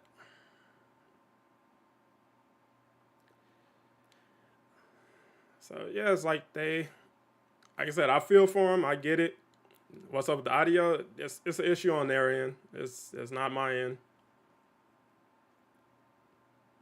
And I don't think they're aware of it, but yeah, we'll see.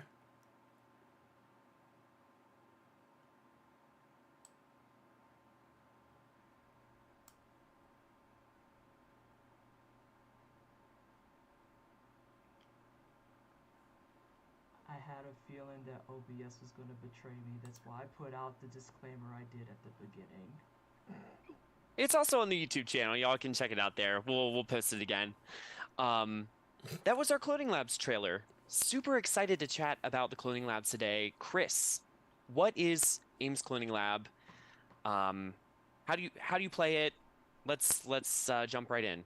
Yeah, it's our newest Omega level threat, so it is endgame content. It is a new version of the Modoc fight from many of you experienced in the campaign, but this one has a twist where it is the multiplayer version. He's got new moves, new attacks. It's a really satisfying piece of content to play. God, I was actually going through my Outlook calendar, and we've play tested this one 9 different times as a sort of large group of people getting together over the past 60 days. So we've seen sort of all the iterations of this, and it's new, right? So this is different from what players experienced at the end of the Reassembled campaign. Modoc for the OLT has been rebuilt from the ground up. Is that correct? Yes, he's got a whole bunch of new moves in there, and man, it's my favorite boss battle we have. Getting a group of people together and fighting your way there and then doing battle with him felt really good in ways that I've enjoyed Super Adaptoid and the Raid, but this one in particular, it feels good on the sticks, for lack of a better phrase. Do you want to talk about, Chris, narratively, where AIM's Cloning Lab fits in Update 2.7 and the evolving narrative for Avengers, as well as Bucky's introduction to the team? Sure. As we saw at the end of... Oh god, I'm gonna blank on the villain sector name. No Rest for the Wicked? No Rest for the Wicked. I always want to call it Something Wicked This Way Comes. At the end of No Rest for the Wicked, we do see that Monica has been working to bring back Modoc. So this is sort of the culmination of that. You get this sort of reborn version of Modoc you get to fight. And how do you start the Cloning Lab? Who can play? There's power level requirement, is that right? There is. You do have to be power level 175 to play the mission. And once you are power level 175, you will be able to see it on the war table, and there are new gear rewards that you can get from picking this up, as well as helping push your power level beyond the 175 threshold we've had previously.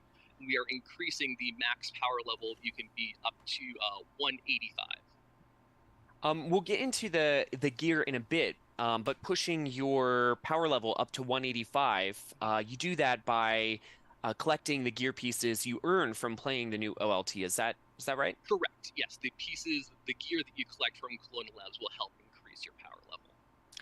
And we'll have, we're not going to get into the gear too much today, but we're going to have a dev blog going out later this week that dives into the nitty gritty of what all those systems in the new gear are and what those gear pieces are. So we'll get into that then. I can give one little teaser on that, though. We love teasers. Yeah. So we are going to have a new system in there that is nanite charges. So you will have certain perks that will allow your character to build up these charges, and they'll be of different status types, like plasma or gamma. And then you'll actually automatically apply those to your light melee attacks. Not the sprint or evade ones, but your sort of standard light melee attacks, so you can build up these charges and then spend them to give you an extra way to... What's good, OG? Apply status. And there are some of these perks that actually let you apply grant charges to your entire strike team as well. We love it. The next thing that we would like to... Well, I guess I should ask first, Chris. Is there anything else you want to share about the cloning lab? I would like to just touch on a minute that I know we talked about this as a piece of content in the past, and it didn't meet the expectations we had, so it hadn't been released previously. But that's why we spent the time to come back in, readdress this content, sort of bring it up to the quality bar that we've been looking for, and that's why we've been playtesting this as much as we have to make sure it's going to meet expectations and not just have you fighting Abomination again. Let's roll into... Let's we're going to show off our abilities featurette next. We've already shared this online, but for folks who are tuning in for the first time or maybe have missed it, we're going to show that now, and then we'll talk a little bit more about what Bucky is like to play as right after this. All right. And I will say I'm going to try, fingers crossed, that this one does not... Huh? What's wrong? Oh, is it going to be... do we think it might be laggy? It might be a little bit laggy, so it might be better, I personally think, if we want to just hop into talking about it, because I don't want to disappoint the chat with a video that's just like doing a slideshow on everybody. And like it was said, we already do have it out publicly facing, so I want to make sure that people know it is out there for you to watch. It's not that I don't want you to see it because you're here. I know that's partly why you came here. But I don't want to give you a buggy video. It would just it would hurt my heart. It really, really would, because I thought it might happen that way, and then once it did, I don't want to waste your time. But I can tell you that the interview segment will not have that problem, so you don't have to worry about that. But for the video, we might want to just go ahead and talk about some of those abilities and whatnot. Yeah, I think that's a good call.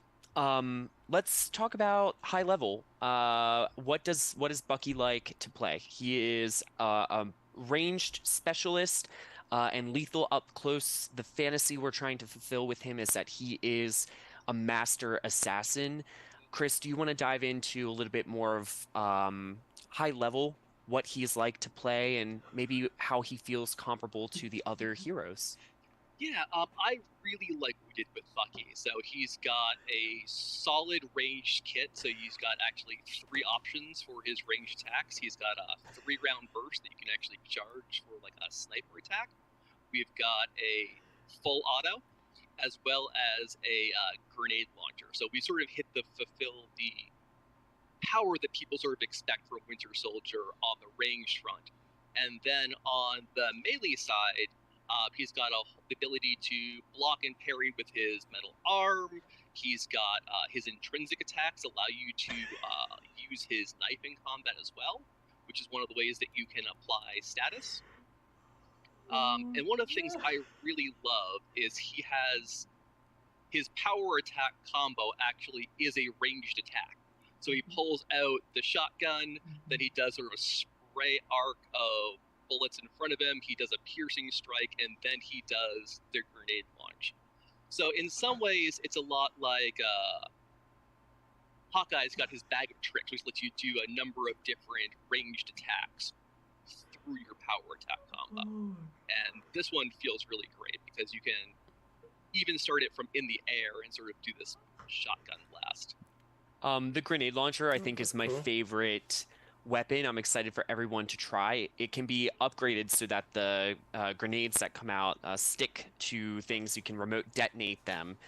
So it adds a level of strategy to gameplay or strategic thinking that you don't necessarily get with other heroes. Sticky grenades. Absolutely. I really like it. It's similar in some ways to Kate's power attack gives you the ability to do like a sticky mine as well with her arrow. So I really like that. As a prior Kate main, this one makes my heart really glow.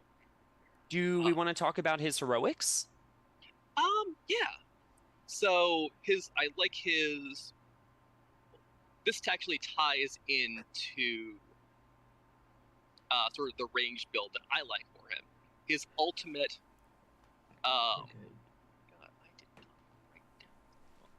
Allows you to tap into his Winter Soldier programming and sort of do additional damage while you're playing. It actually marks all enemies within a radius with mark for assassination, which allows is like you to instant takedowns, right?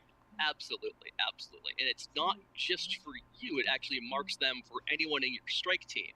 So if you're playing online, you got multiple people. Boom! You can clear out an entire squadron pretty quickly with that. I also like that one of the things that you can spec with it is unlimited ammunition for the duration of his ultimate heroic. So me being someone who loves auto fire, is full auto, being able to spec that and then go, okay, you know what? I've applied status with my signature attack and now I'm going to do just straight battery damage for like the full duration. Oh, that is so satisfying. Yeah, Bucky's gonna be crazy in the raid. Got a question in chat. I can't see the username now, but they were asking about traversal. How does he traverse comparable to other heroes on our lineup? So he does have a wall run similar to Captain America or Black Panther, and he also has a grapple for traversal similar to Widow, so you can sort of see the influence these two other characters have had in his training. Jones099 says it's official. Make Vanessa an Avengers and make her next DLC. We're not doing this. I deal with this on my channel enough. You're not gonna bully me. I just got here. Yeah. I just got here, and everyone's asking, what is she laughing at? Y'all are outrageous in chat right now. Oh my god. But please, I'm here just for like the tech stuff and whatnot. Please let Hunter and Chris do their things. I don't know which way I need to point. This way. They're here to do the things. I'm here for moral support and ask stuff when I can, but please, I don't know that I would make a good Avenger. Please don't put me in the game. Vanessa, you are a superhero. I am not. Chris, give Vanessa flight. Yeah, let us know in chat what abilities you think Vanessa will have as an Avenger. We're not. I'm expecting full gear kits by the end of this. Some like costume variants, or some outfit variants, right? I see Sadada. Well, as you put her head down, I see that we now need a plaid patterned outfit. The stream is about Bucky, not me. Do we have any? Much like Vanessa disappears when we talk about making her a hero, Bucky's support heroic tech soldier nonsense actually grants you an invisibility buff, and you can spec it out to do either shock damage to adjacent enemies or for your entire squadron. Which is... Yeah, chat loves that, Chris. Do we have any... Before we go to the next section, do we have any questions from chat about abilities or traversal or Bucky's kit? I do have one more heroic we can talk about too. We do have his assault heroic, which is the ability for him to call in an airstrike, which is actually pretty darn cool. So you actually watch him toss out a grenade, and it actually leaves sort of the smoke marker, and then you can watch this airstrike come down. And you can spec it a few different ways to sort of widen the area of effect. You can spec it to sort of draw people in. And you can also spec it to apply mark for assassination. So you get multiple ways that you can sort of bring this one mechanic in. So you can activate it via your ultimate. You can spec into it with your assault heroic. I'm seeing questions about his knife combo. What other ways does he use the knife in combat? A lot of it comes down to his intrinsic. So he's got an intrinsic attack that is similar to Black Panther. So you build up a charge through blocks, through parries, through other skills that you can spec into. And then if you hold that right trigger while you're doing different attacks, it actually modifies what they do. And that allows you to add these sort of knife attacks to his melee kit. And that is one of the attacks that Gear will then apply different status perks to. I'm also seeing some questions about, does he feel like Bucky, or I'm sorry, does he feel like Cap? Does he feel like Widow?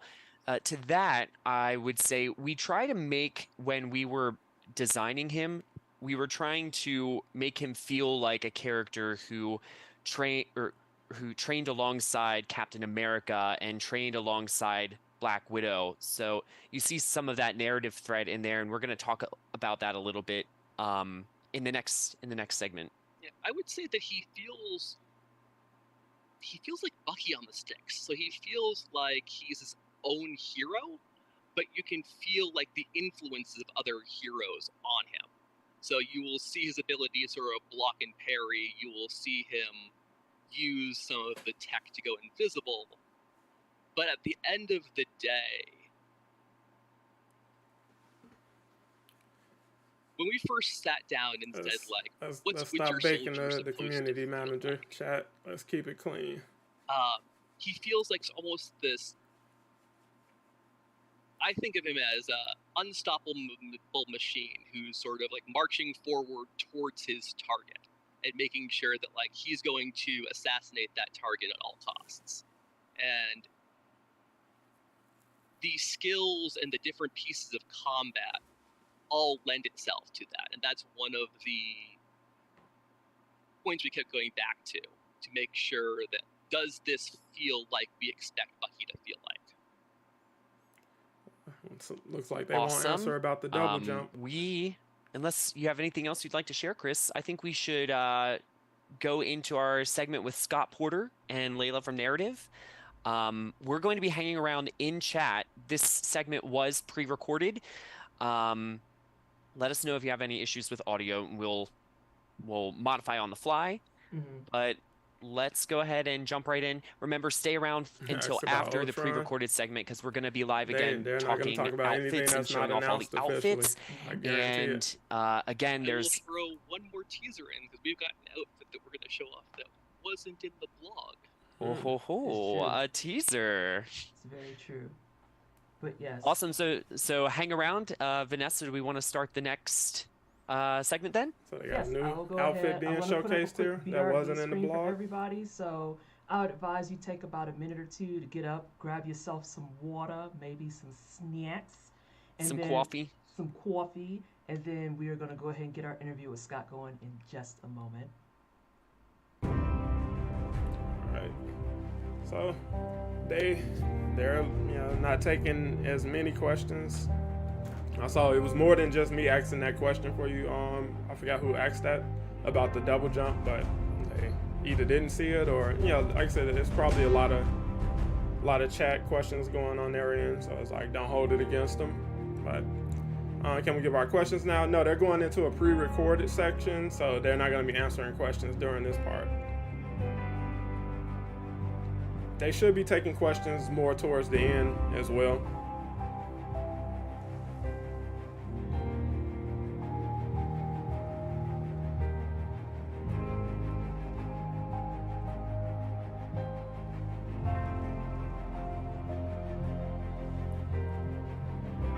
But again, like you guys can see, like people just, really enjoy being able to, see, interact, and hear from the developers. They want to hear from them, see them, talk to them, hear about what's next, hear about what's coming. You got over 1,200 people in the chat. That's hopefully they understand that more going forward, like in the future, that people just want to hear from them. Even if it's just a simple, hanging out stream. So doing a stream where you're just hanging out for maybe an hour, the developers are playing the game and talking about different things, like once a month or something like that. Something like that would go a long way. And they used to do it, like last year, but they've definitely scaled it down. And for anybody who just joined, they're just on a brief intermission. When they come back, we're gonna have an interview with Scott Porter, who's the voice actor behind the Winter Soldier. And if you haven't already, make sure you smash that like. It definitely helps support the channel. And if you love keeping up with Avengers news and you want to know about what's coming next and rumors and things like that, make sure you subscribe with notifications on. I drop new videos every week, and also stream a couple times a week when I can. If you're struggling with leveling up and things like that, I got you covered on that. Our celebration of Winter Soldier and Update 2.7 continues. Today, I'm joined with Layla, the incredible Layla from our narrative team. Layla, how you doing? Oh, stop it. Hello. Hi, everyone. We're also joined today by the legendary, the one and only, Scott Porter. What's up, Champagne Poppy? I don't know about legendary, but no, I appreciate you guys having me here today. Definitely legendary. You're like, you star in one of the only TV shows I think my dad has ever watched the whole way through, Friday Night Lights. So it's a big thing. I was going to peg him for Heart of Dixie. No, it was FNL. Okay, all right, I see. Yeah. Well, yeah. It's, so, Scott, you're voicing Bucky for Update 2.7. Layla, why don't you give us a quick, set the stage. Where in Update 2.7 do we find Bucky? Where has he been? And perhaps how does AIM's cloning lab play into how we bring him into our evolving narrative? Yeah, so Bucky's been having a hard time, to put it in an understated way. You'll find him once you complete the cloning labs. You'll discover that Monica has decided that he would be of use to her as her personal assassin. And so the Avengers go, complete cloning lab, and then they find him being kept down there, and they bring him back to the Avengers. And the heroic mission chain story is going to start where, like Bucky's back. He's like, wow, Steve, you're alive. Like, holy crap, Nat, I haven't seen you in a long time. I don't know about joining the Avengers. Because of course that's what Steve especially is going to immediately want. Like, come back on board with us. And he's not really that sure yet.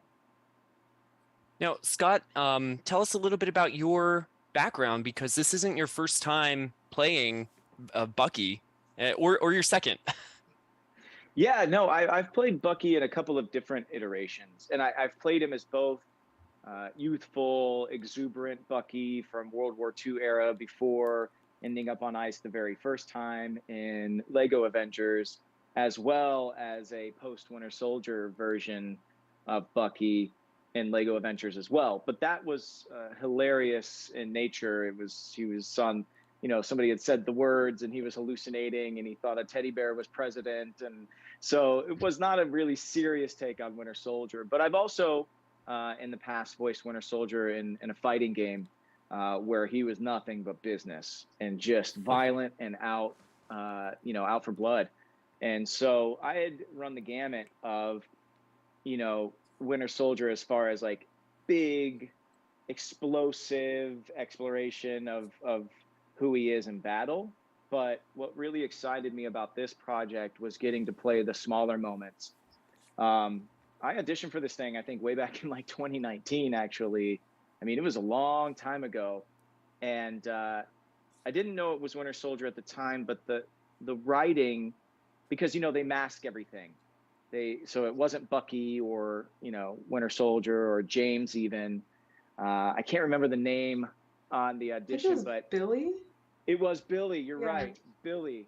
So I was auditioning for Billy for unnamed game. It was some project code name, something or other. Every voice And, actor's dream, right? To audition for you know, Billy. But it spoke about having found himself, in some facility, having waken up from what seemed like a horrible nightmare. And I started piecing things together and started figuring that it might be Bucky. But they were these small moments of regret and guilt and admission. And to me, that's the really interesting stuff with Winter Soldier. And in the books, Ed Brubaker dealt with so much of that. And I'm a big fan of that run. And I love how subtle all of the interactions with Bucky and a lot of the other cast members of Avengers was told on the page. So I was just super excited. So yeah, I played him before, but this was a whole different ball game. So speaking of comic runs, one of our followers on Discord, Primus Addy 1910. This is a question for both of you. Are there any specific comic book runs that have inspired our take on Bucky? So Layla, for you, what comics did you look to inform this iteration of the character? And for you, Scott, what kind of what comics or stories resonated with you when you were trying to find Bucky's voice? Yeah, I'm looking at a list off to the side here because there's a couple. Obviously, Ed Brubaker's Winter Soldier run that really brought so much more depth to the character that had been, kind of like the teen sidekick, like the Gee Willikers cat type of character back in, the old days. So that one obviously did a lot. It also really informed how we looked at the relationship between him and Nat, especially. There's also Captain America 2004 to 2011, Captain America and Bucky 2004 to 2011, and there's some issues in there in the 20s, like the 33 to 41, where you really see Bucky struggling with, in this case, it's the death of Captain America and how he feels pulled in two directions of I could never measure up to him, right? Steve was the better man than I was in any regard, and then also being pulled I will not let anyone else carry this shield. Yeah, I thought that was a really good look at building the base for the kinds of internal struggles that Bucky deals with. And then Hawkeye and the Winter Soldier, the 2017 Tales of Suspense run, just their dynamic of just Clint being this, What's constant up, Virgil? petty jabs, testing the waters, and Bucky's who even are you? I'm only here because of Nat. I'm tolerating you at best. Don't get on my nerves. And watching them work together informed some of the dialogue between those two that you'll be hearing in game. Scott, how about you? What iterations of the character or comic book runs have you looked at?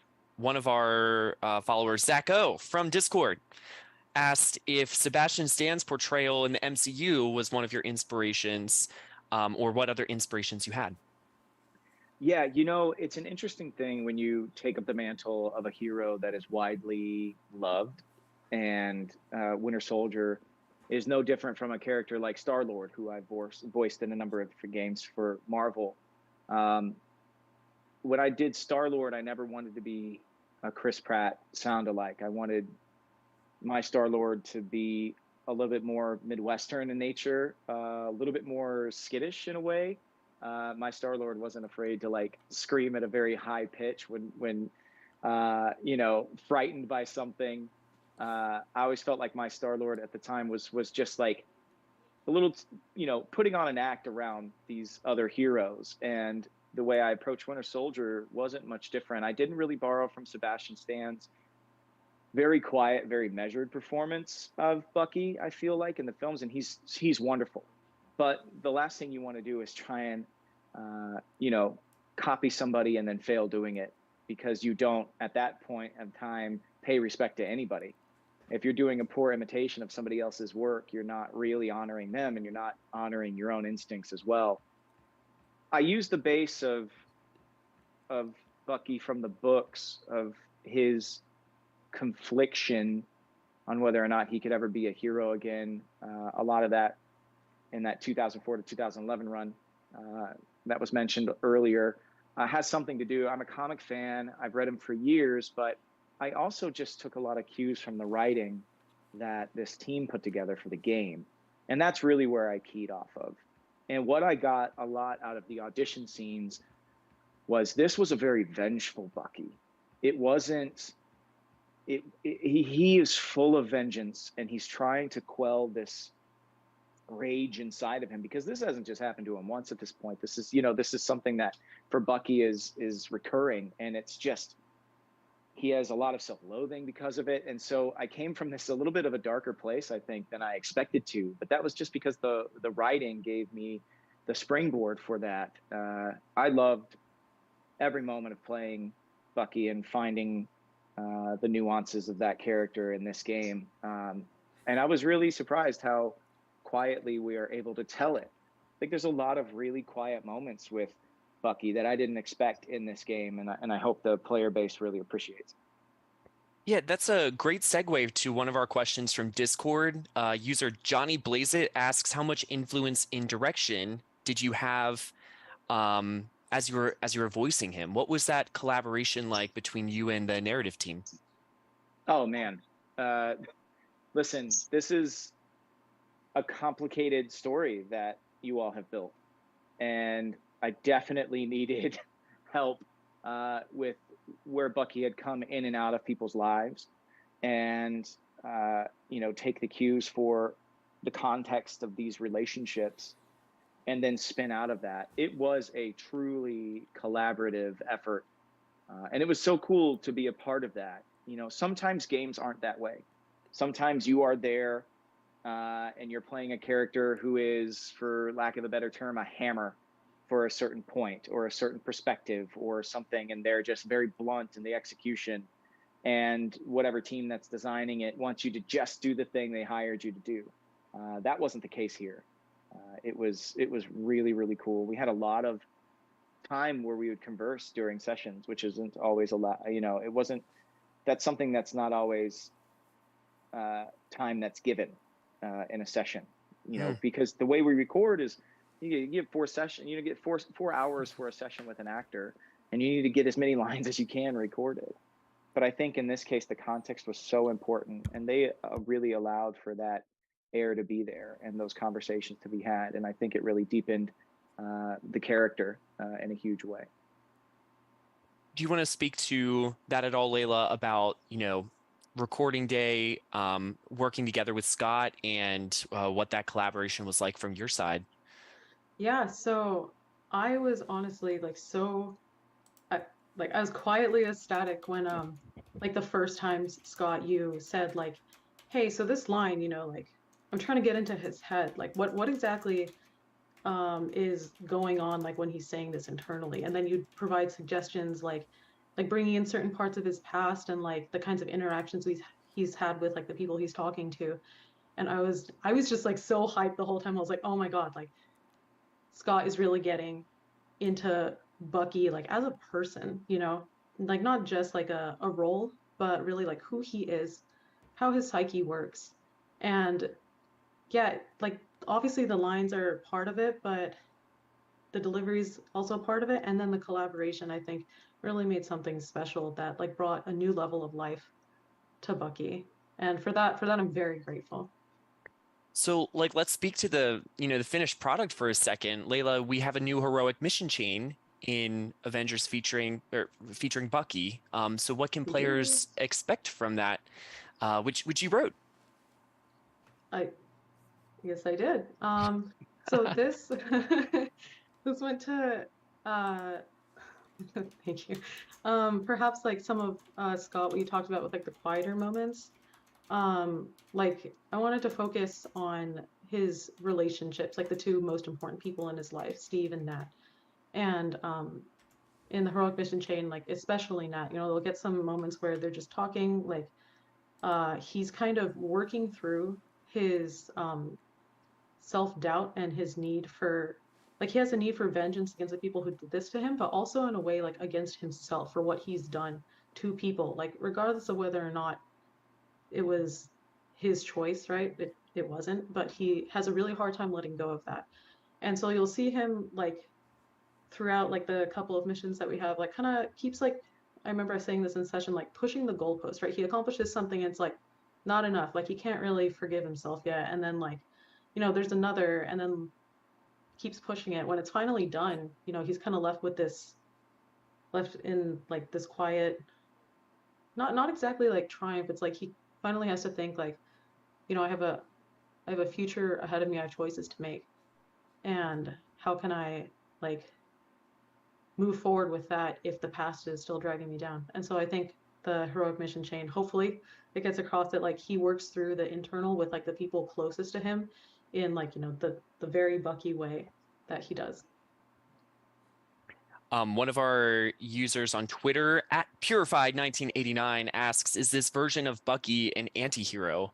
How would you both respond to that? Because in the comics and other media, he sometimes is portrayed as an anti-hero. Do you think that applies to our take on Bucky?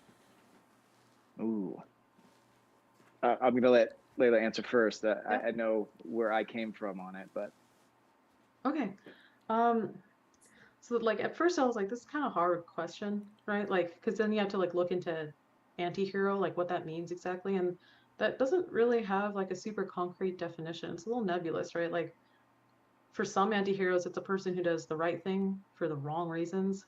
Sometimes it's a person who does the wrong thing for the right reasons, kind of like a tragic hero doomed to fail type of thing. But I think with Bucky, it's that he struggles with feeling like he's good enough, that he can do good, because he understands like the pull of things that are not good. In this case, with our Bucky, it's vengeance, right? Like he feels so strongly the pull of it, like keeps him up at night. And on some level, he knows like, you know, he should be letting go of this. Like he looks at Steve as like the paragon of goodness and like how much he doesn't measure up.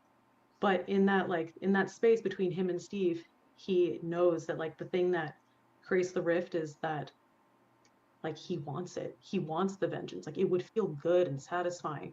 And I think that's what taps into the anti-hero. Is not necessarily doing right things, wrong reasons, wrong things, right reasons. It's like the internal struggle of knowing what's good and then knowing what is enticing.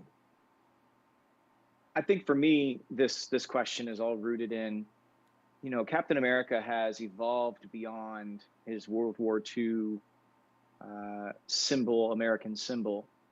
You know, when you're at war, things are done and no one questions it because you're at war. I mean, it's dirty and it's bloody and it's awful. And Bucky was there. I mean, he served in a world war. He saw death around him. I'm not saying that he's immune to it, but he wasn't given the same opportunity on the other side to become more of a noble hero. I think when we're talking about comic book heroes and you talk about the noble heroes, the men and women who refuse to kill or harm even the vilest of villains, versus those that have experienced what life or death really truly is. Bucky has experienced death not only of himself, but of his best friends. And he is from an era where killing to make the world right was widely accepted. And if that makes him an anti-hero, then I suppose he is in a way. He wants so badly to be like Captain America now, but he has such self-doubt that he could ever possibly do that, because where Cap has righted the ship and has been so noble in this paragon of what is right in the world, Winter Soldier woke up and did horrible things. Not of his own volition, but he feels like he can never wash that off of him. So it's a real struggle, and that's a really loaded question, I think. I hope the person that asked it is satisfied with the answer. I do believe that I think Bucky is an anti-hero in a couple of different ways. He's willing to get his hands really dirty to make the world a better place, but he also doesn't believe that he's a true hero and that he can ever be again. And so he's an anti-hero in kind of a couple of different ways. I imagine that you, Scott, are not all dark and twisty like Bucky, but Twitter user Geov6 asks, what characteristics of yourself do you think you have in common with Bucky? And did you pull from any of that when you were finding his voice? Yeah, man, there's parts of every character and every single human being that's ever played a role. I mean, there's just it doesn't matter. There's parts of us that are dark and that we are ashamed of, and that we have regrets. We all have regrets in life. And that's where I came from with Bucky was, and he's also in a much lighter tone, like kind of like an actor. Like you go in and you do an audition and you walk out hoping that what you did was what the other person was hoping you would do. And I feel like Bucky's reentrance into the Avengers is a lot of him doing something and then looking to the heroes around him, hoping that they approve of what he did, as opposed to just making the decisions and doing what he thinks is right. He's questioning everything he does for a little while here. He has a very clear desire for revenge, but at the same time, like he's holding back for a number of reasons, and a lot of it has to do with his best friend being back and the person he looks up to most, and Nat being there constantly, who he at sometimes can't forgive, or he can't forgive himself, so he can't be open with her. And then you've got people like Clint running around who he's making decisions to try and be better than, so there's a lot of really interesting interactions. And I think that was the most fun part of playing Bucky was, look, the story is amazing. And going through that journey, that's a very personal thing for Bucky, is awesome. But then, like, just walking around areas and talking to all of the other heroes and the small interactions that you have with other heroes, the way he approaches each and every one of them, we took the time to really build out how he sees each of these people and these different heroes. And, whether it's Miss Marvel or, Spidey or any of these there are some really surprising interactions, and that stuff I loved. But yeah, I'd say I pulled kind of that self-doubt that I carry as an actor all the time and put it cleanly into James in this particular situation. Our community loves the banter that you mentioned that new heroes have between other heroes in our social hubs. Were there any interactions that you were excited for other people to experience, or maybe that were fun, Layla, that you're looking forward to them to experience as well? Scott, you wanna start? I'm curious which ones were your favorites. I mean, I don't want to spoil anything. I don't know. Like he gets introduced to Dungeons and Dragons at some point, and to watch him try and process what Dungeons and Dragons is probably my most favorite thing that I experienced on the game, because it was a little break of levity for Bucky, which I think was so necessary, because everything around him is so heavy, whether it's self-imposed or not. He's just still dealing with so much stuff that other people just can't understand outside of Nat for the most part, and somewhat Cap, so it's those, I think, his moments with the younger heroes, because that's another thing. This kid, he's a kid.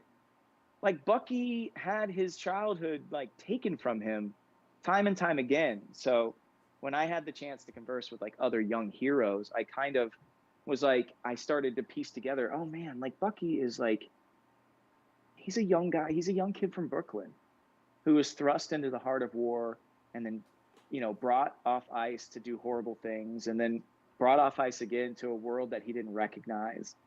And he had to grow up entirely too fast. So I think the interactions with the younger heroes is my favorite stuff. Sorry. What about you, Layla? Yeah, the interaction with about the D&D stuff, that was definitely top of my list up there. Yes. I also just love some of the ones with Clint. They're so funny. Like, Clint is just they have this I feel like it's Clint thinks they're rivals, and Bucky is just constantly irritated by it. I really like those lines. I also like the line, not to toot my own horn a bit, but in the heroic mission chain, Bucky and Cap, they still have that, they were best of friends during the war, right? They had each other's back no matter what. and in some sense, they were kind of like the only people like each other could count on, like without like just like full faith, right? And then you see like a bit of that. I wanted to put a little bit of that dynamic back, like so it's not just like, you know, super like formal. They like joke around a little bit, you know, and it was nice seeing like Bucky able to kind of go back to that because he wants that again, really, like, you know, deep down, whether or not he's going to admit it. So you both have mentioned Nat, and I don't think we've touched on it yet, but Layla, is there romance in Update 2.7? What's the story here? The people want to know. Oh, this is a tough bind you put me in, Hunter, because like I would like to say more, but then like, do I really want to spoil? The answer is like, it's the answer could be like, tune in tomorrow. Tune in tomorrow. When You know what? Update 2.7 launches on all platforms for all players. You know what? I'll take that. I hope you won't be disappointed. Winter Widow shippers, I'm with you there. We have a question from Discord user Gatusi. Scott, what's your favorite thing about the Winter Soldier in this game? Oh man, there's so much. First of all, do the Gatusi. It sounds like that old dance from the doo-wop days. Yeah. Explicit scenes. I just love how layered Doubtful this version of Bucky is. I think my favorite thing was how many situations this narrative team put him into and made him face, because there's so many different colors of him on display. It was really a joy to play so many notes of a human that you don't always get to do. To go back to the point that I made at the beginning of the interview, is just you know, sometimes you're there for a very specific reason as an actor in a game, and you're needed to do something by the narrative team to help push the leading characters further on down the road. This wasn't that case at all. This was an exploration of a character who has been through so much that almost nobody can understand. And we got to show a lot of different sides of Bucky. And I think that was one of the cool things, the coolest thing for me. Layla, how about you? Favorite thing about Bucky in our game? I find him personally quite relatable, like the you know, pursuing things that perhaps, you know, like kind of aren't good for you, because like it would be satisfying, right? Like you would think it'd be closure, but deep down, you know, like it's not gonna actually bring you anything good.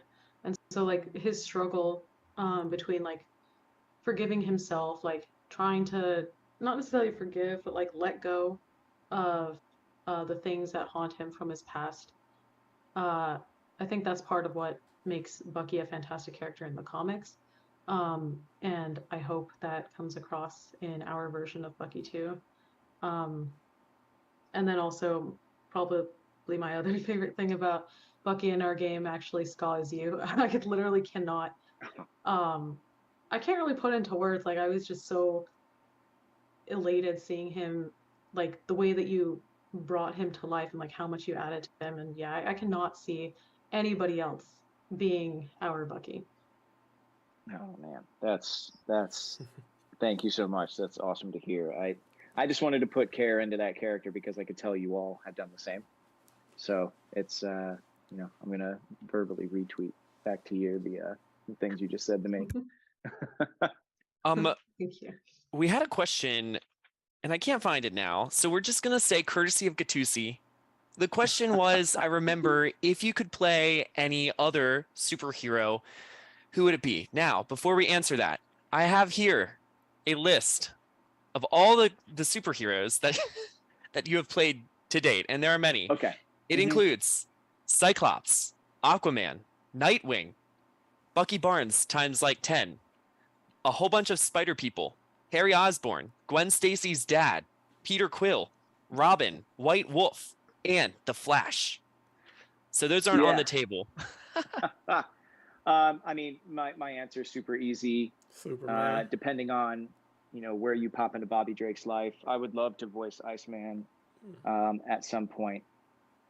He is somebody that, in reading the X books for such a long time, deals with things in humor to keep himself shielded from having to deal with them deeply in any way, shape, or form. And he's someone for so many years was, I think, somewhat comfortable with this role as a hero. He has mega level mutant powers. His ability to manipulate water in any shape or form and freeze these molecules. I mean, we've seen him before the Age of Apocalypse freeze half of New York City and put it into a second ice age. I mean, this guy is that powerful and he's that scared of it, but he deals with all of it with an air of humor. And to me, that is like my dream character to play. Absolutely love that character. Bucket list for me, the Flash was on that for a long time. And now I've been able to play a really cool version of the Flash in another game. So I think for right now, Bucky was on that list too as like a really conflicted character. But I think next in line was Bobby Drake. I believe so, Meepa. I mean, you've done so many heroes. What does it mean to you to kind of develop these characters and fill the shoes of these characters that are super and superheroes and people that others look up to? What is it that makes you gravitate toward that kind of role, Scott? Man, I don't know. I think just growing up and reading books my entire life, I was a comic fan back when it wasn't widely accepted. I don't know. I was a kid from Omaha, Nebraska who loved kung fu movies and hip hop, and I had an older foster brother who was into a lot of things that other kids in Nebraska weren't into.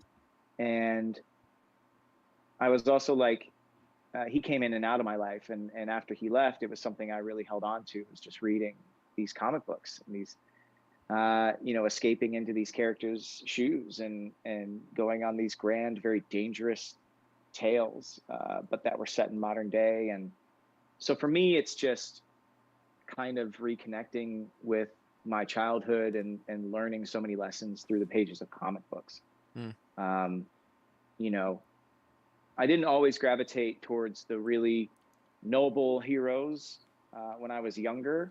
I loved X-Men and Teen Titans and kids who were making mistakes constantly and learning from them, as opposed to the untouchables like a Superman or a Captain America. They just seemed like they were adults, but these other characters seemed like they were kids, and they were making mistakes and making right and correcting their failures and all these things, which is when you're growing up, you're trying to do those exact same things and find your way through the world. And I did it through comic books and through the friendships that I developed because of comics. And quite frankly, there were a lot of people that when I was in high school, people didn't expect me to be best friends with. I was best friends with because we had a shared interest, and it was these books. And so for me, that's really it. I never got to play a superhero on, the silver screen or anything, but it's pretty cool because it actually allows me to play a lot of different heroes and explore a lot of different facets of this industry through voiceover work. So whether it's a really, really noble hero or a really scarred hero like Bucky, it's just really cool to examine them, because I think that's my favorite books always humanized heroes in a huge way. And we do the same thing through games now. And it's just been really, really neat to see. So rumor has it that voice acting is not your only talent. I've heard from 3 different people now that you can beatbox. Is this fact or fiction, Scott? It's fact. It's fact. I got my start in the industry doing an acapella. I had an acapella group in high school, and we were a barbershop quartet who won our talent show.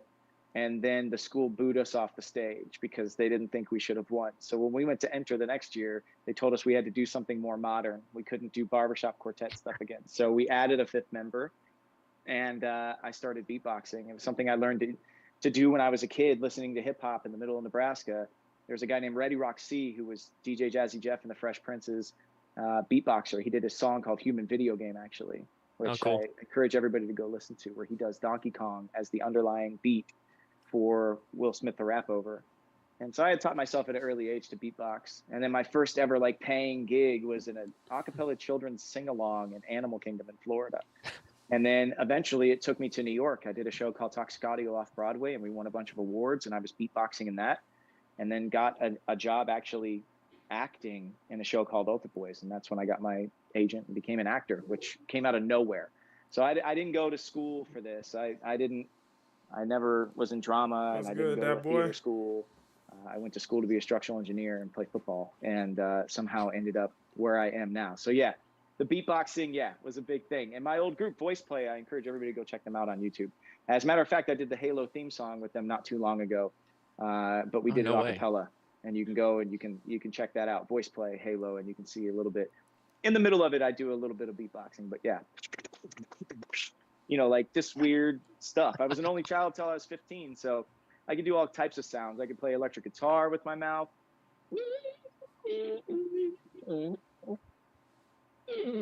Like weird sounds and stuff that I, just picked up along the way. That was really good. That was really good. That was impressive. Do you do that to like warm up when you're getting ready to go into the recording booth? Some just like beat boxes, get the lips moving. You know what, man? I beatboxed for years and years and years, and it's much like doing voiceover. You have to figure out how to do it in a healthy way, because you can really rip your voice apart if you're. And I've said this in interviews.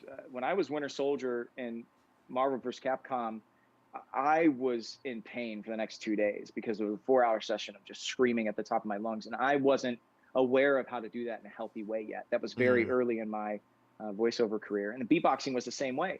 I was beatboxing, just beatboxing, and then I had to be beatboxing and singing in the same show, and I found that my voice had given out on me. So I had to learn how to safely beatbox. So now, to get the old motors running, and the lips and tongue, I do a little beatboxing. I don't do the red leather, yellow leather like everybody else. I just,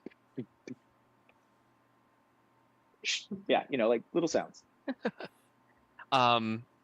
I don't have any more questions for you. Is there anything else either one of you want to share about working on Bucky, what you're hoping for fans? Layla? Well, obviously, I hope everyone likes what we've done with the character. I really love Bucky. And oh gosh, you put me on the spot, man.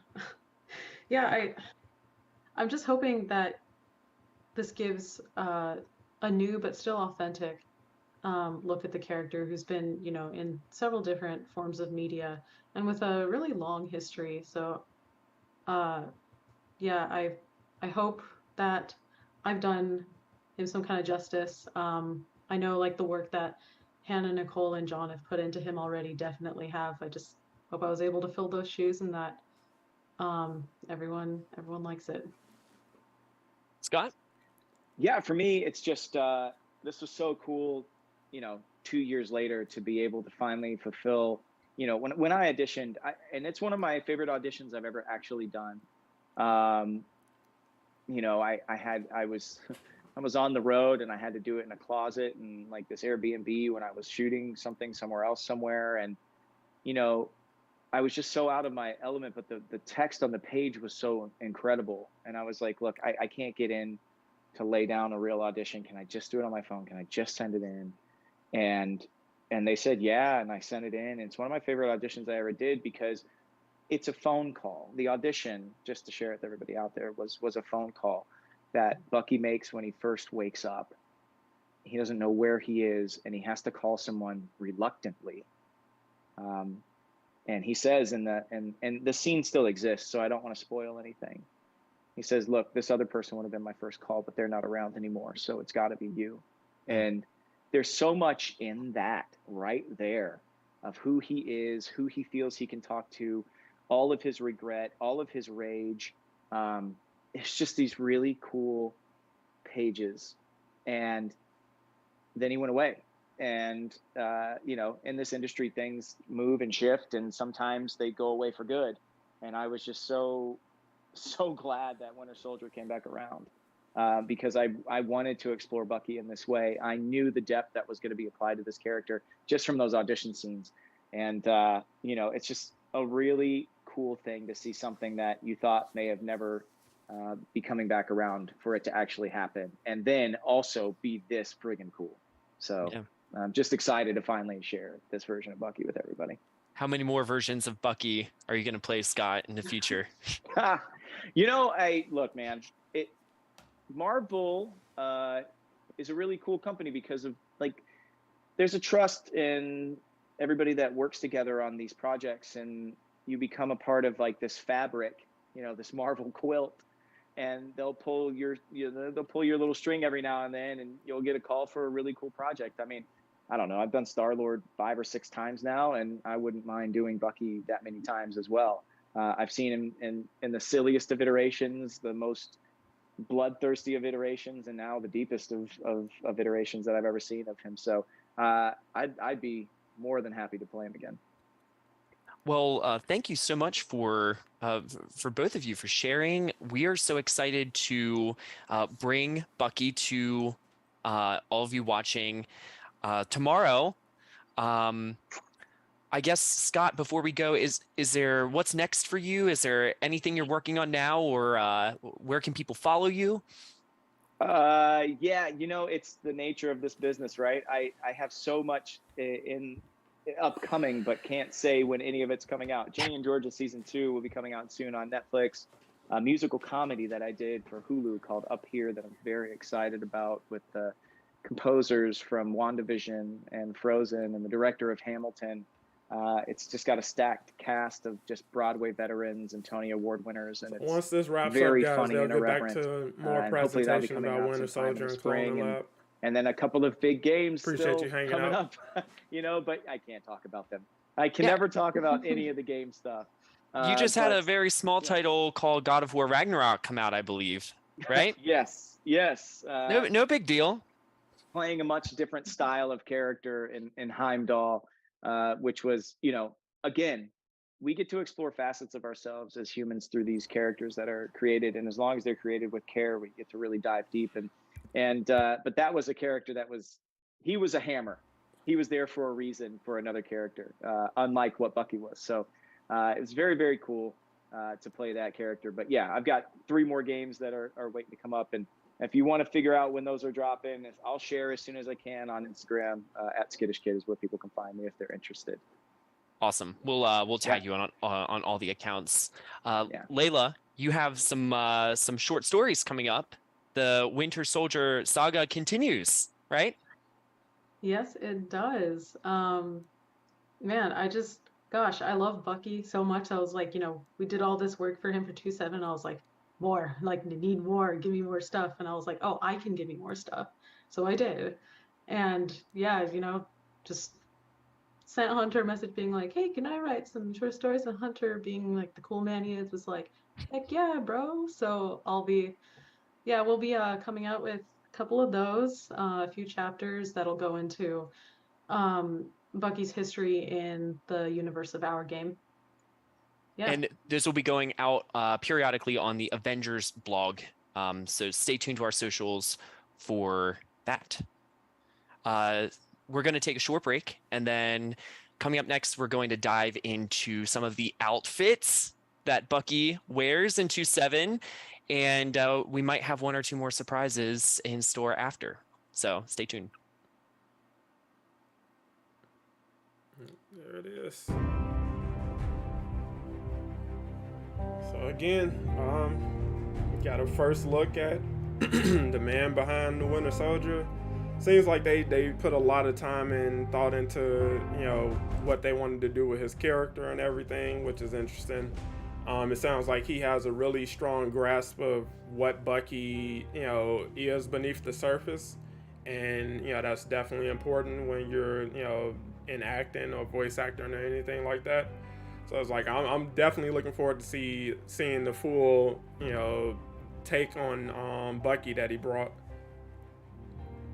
For the people who are like psyching themselves out about whatever tease or surprise they just set up, don't overdo it. That's all I say. Elijah, I appreciate you coming through, bro. Hope you have a smooth work shift, and looking forward to hanging out with you tomorrow when we actually get to play test and check out Bucky.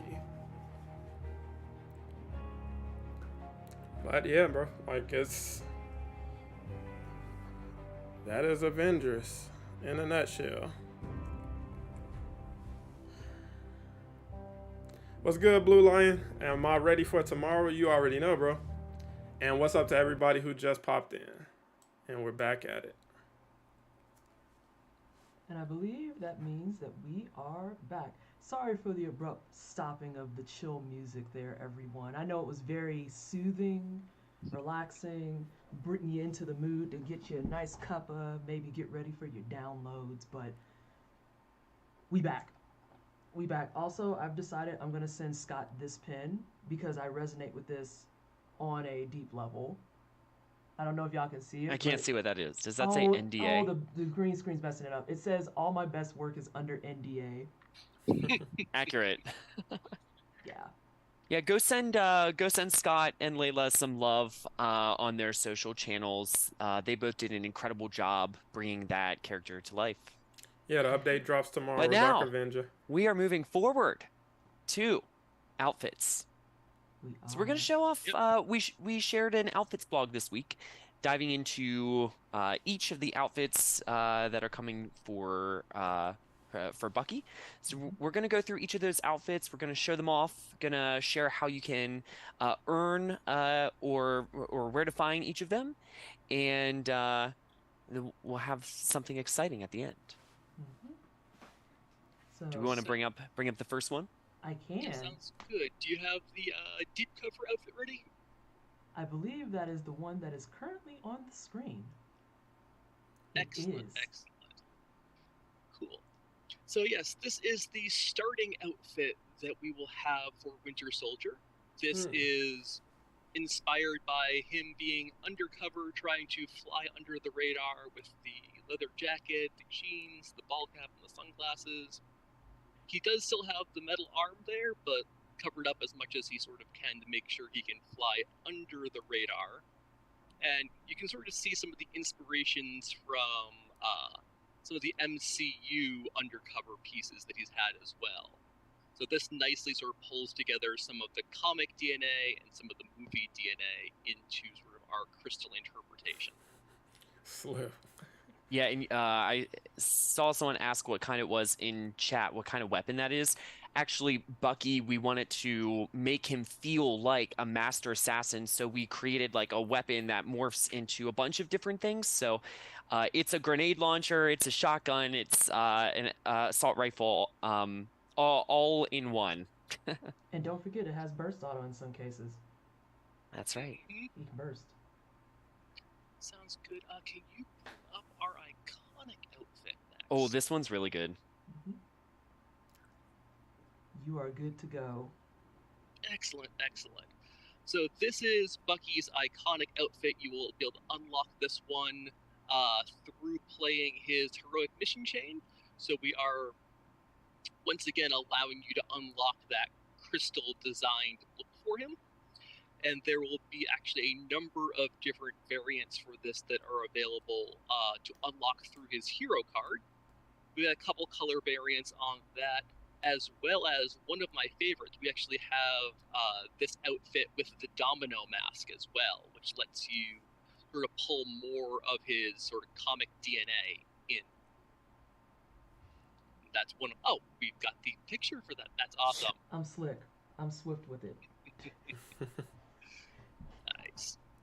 Yeah, so this is a Crystal original design. This is when we do research for our heroes, we take inspiration from all of their comics runs and we try to make a hero that feels familiar while also new. So some of the features of this outfit are kind of original ideas for the character. Absolutely. Yeah. The next one we have. People love the Domino mask. Nice. Yeah, It's a vibe. It's a vibe. Yeah. I'm thrilled. When I put together my costume, I was trying to figure out how to do a Domino mask, and I settled for goggles at the end of the day because I ran out of crafting time. When real quick, I think we should pick an emoji, and if y'all love the outfits that we're showing you, drop that emoji in chat, and maybe it could be a fire emoji. I'm just saying. I support it. I think that's the way to do it. Works for me. I'm down. I'll endorse that. Although we do You want to show the next one? have a couple of other Bucky ones in chat as well. We got a Bucky emoji here. Oh, cute. Love that. Love that for us. But Yes, the mechanical arm emoji. Oh gosh, fun. There's a comment. I have to say this. There's someone that said they need a Vanessa emoji, and ironically, over on my Twitch channel, there's several of my face, and you don't want that life. Hey, let's go to the premium skin. What do you want to tell us about the Bucky skin? So yeah, I want to pull that one there. So this is probably gonna be I can't see yet. There we go. We do, going back to Bucky's origins as Captain America's sidekick. So we have sort of a reinterpretation here of full-grown Bucky Barnes with the uniform that you see in those classic comic runs. So he does have the Domino mask, and he's got the classic blue and red leather outfit. It does have 3 other variants that do live on the hero card as well. These ones are on the premium track. And it does have one that I really adore, which is Night Watch, which actually looks like it would fit in with the rest of the Red Room variant outfits as well. So we got recolors. From there, can you bring up the White Wolf outfit? I sure can, and it should be live on the screen. Excellent. So this one here is one of my favorites. So this is another one that the team put together. This is a Crystal Original. And you can see sort of the inspiration here is Wakandan themed. So we're taking inspiration from Bucky spending some time in Wakanda with this outfit.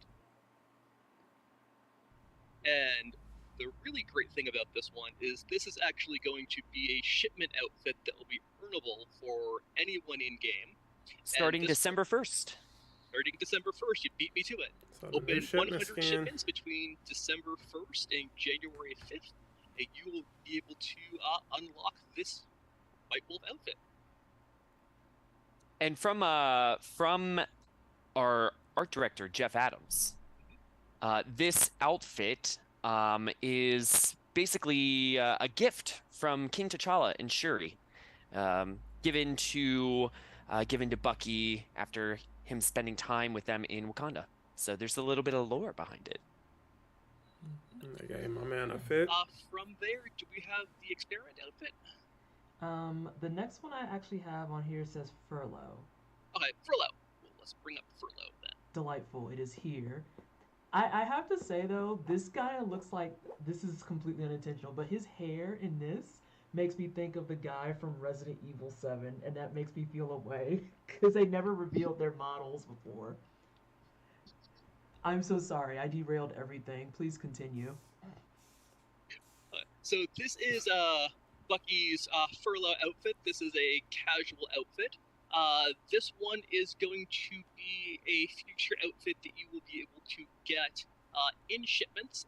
This and its 3 variants will be one of the outfits that goes into the pool for unlocks through the shipment system.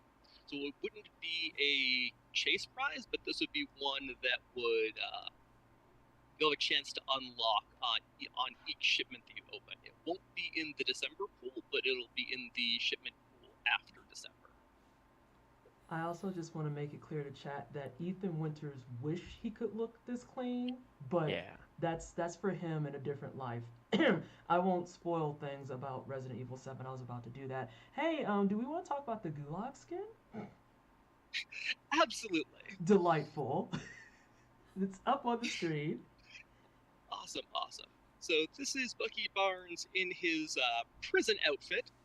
So this is another earnable outfit. This one is actually going to be available to unlock through the cosmetic vendor. So this is going to have it'll be part of the regular rotation of earnable outfits for Winter Soldier. So a lot of these skins are free, chat. That is the next one on our list. Who the hell is Bucky? It is indeed. I really love the face mask on this. Like, this is intense, in my opinion. Oh, yeah. How you guys feel about the gas I want mask? to just shout out the name on this one. Layla does our naming conventions, and this being his comic origin outfit, down to having the tube in the arm, I adore this outfit, and it being his first line in the comics, his first line in the movies, and the name of this outfit, I think is amazing. So this is going to be one of our marketplace items that we do have at launch for Winter Soldier. Rocking a And gulag the next electro. several here are going to be marketplace items. I feel it.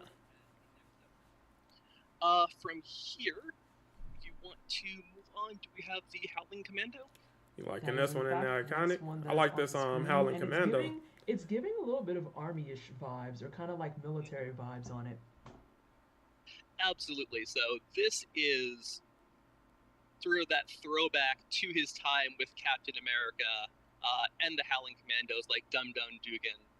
So we get sort of the classic army look, and this will actually pair up really nicely. We have a classic cap with the army helmet and the sort of leather jacket as well. So these will make a really nice sort of set together. From there, we should have, I believe, Earth's Protector. Yeah, and this is the skin, I actually have it up on the screen for you now. This is the skin that kind of threw me for a loop a little bit because I haven't read the comics in so long, but I would not be surprised if there is absolutely an arc where Bucky definitely goes into space, because as an old school comic reader, I know Marvel will pull out the stops when they absolutely feel like it. So tell us about this one. Absolutely. This is just after, I believe it's the original A bit of Sin both, Craig. comic arc, A bit of both. where Nick Fury is no longer at his post as the man on the wall, basically defending Earth from everything else that's out there. So this is Bucky going into space and being sort of the first and last line of defense for us.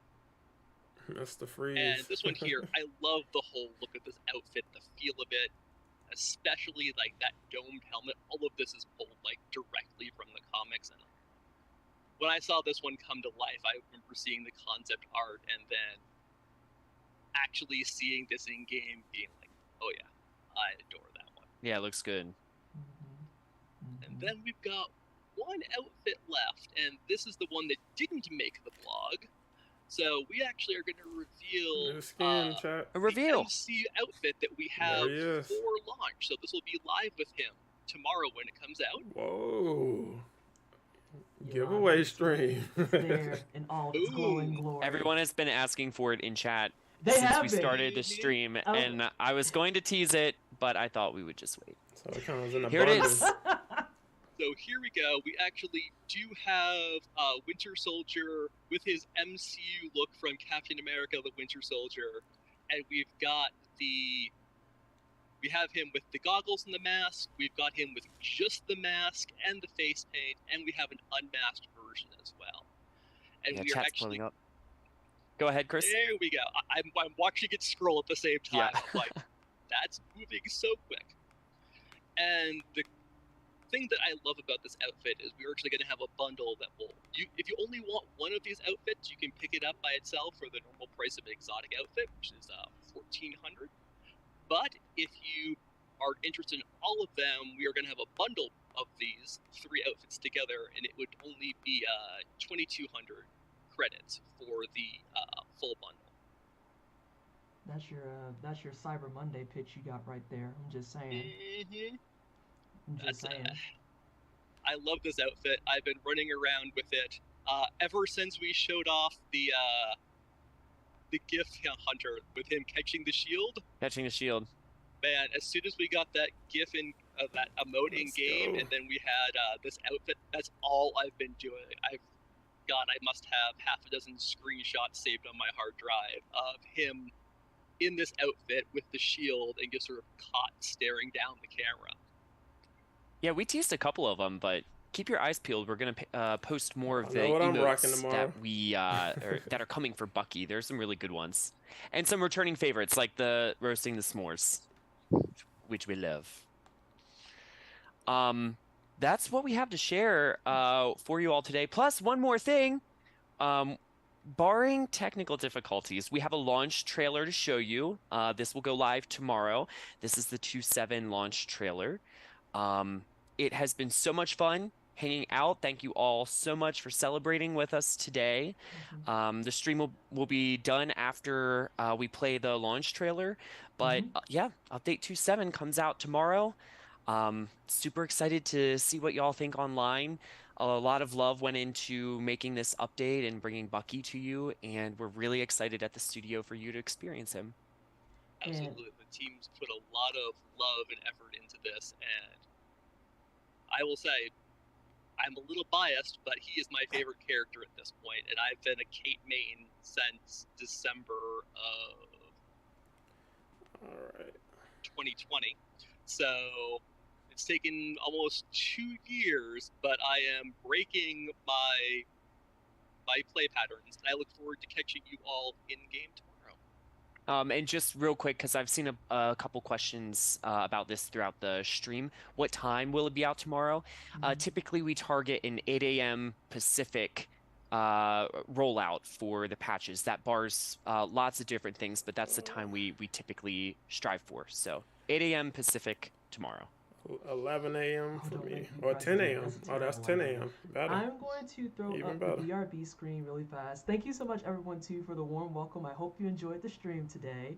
I know people were like, why isn't she talking? I'm the new person. I just do the production stuff. That's, at least I tried to, and it still was trying to give me a good drop kick. But I'm going to put up the BRB screen real fast. Stick around, because we are going to show you the launch trailer in just a moment.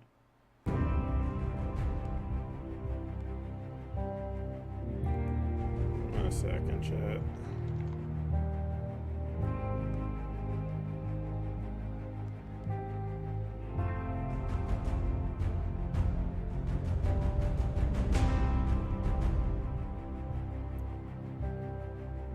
There it is. All right, how we feeling about that stream, guys?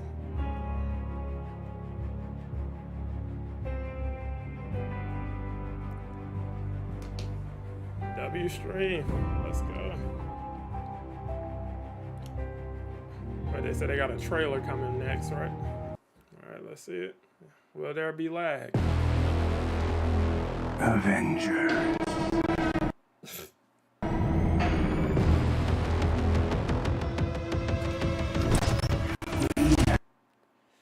So yeah, it's a trailer we all saw already. So no need to listen to the choppy audio and all of that stuff.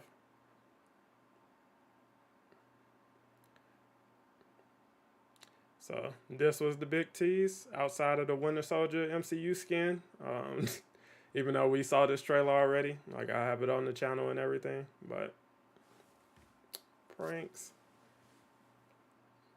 But who's looking forward to grabbing that MCU skin? I know a lot of people have been talking about that, and I'm surprised to see it drop day one, which is really a nice surprise. So, like I said, I don't know how Cloning Lab is going to be received, but the Winter Soldier, he should kind of be the highlight of tomorrow, if all things go well. All right, is that it? That's the stream.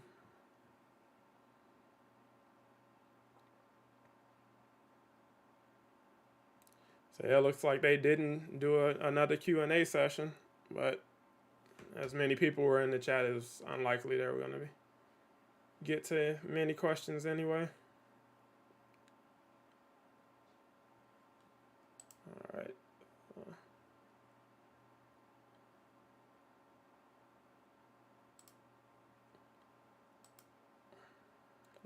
What is this? So this is an old stream I just clicked on.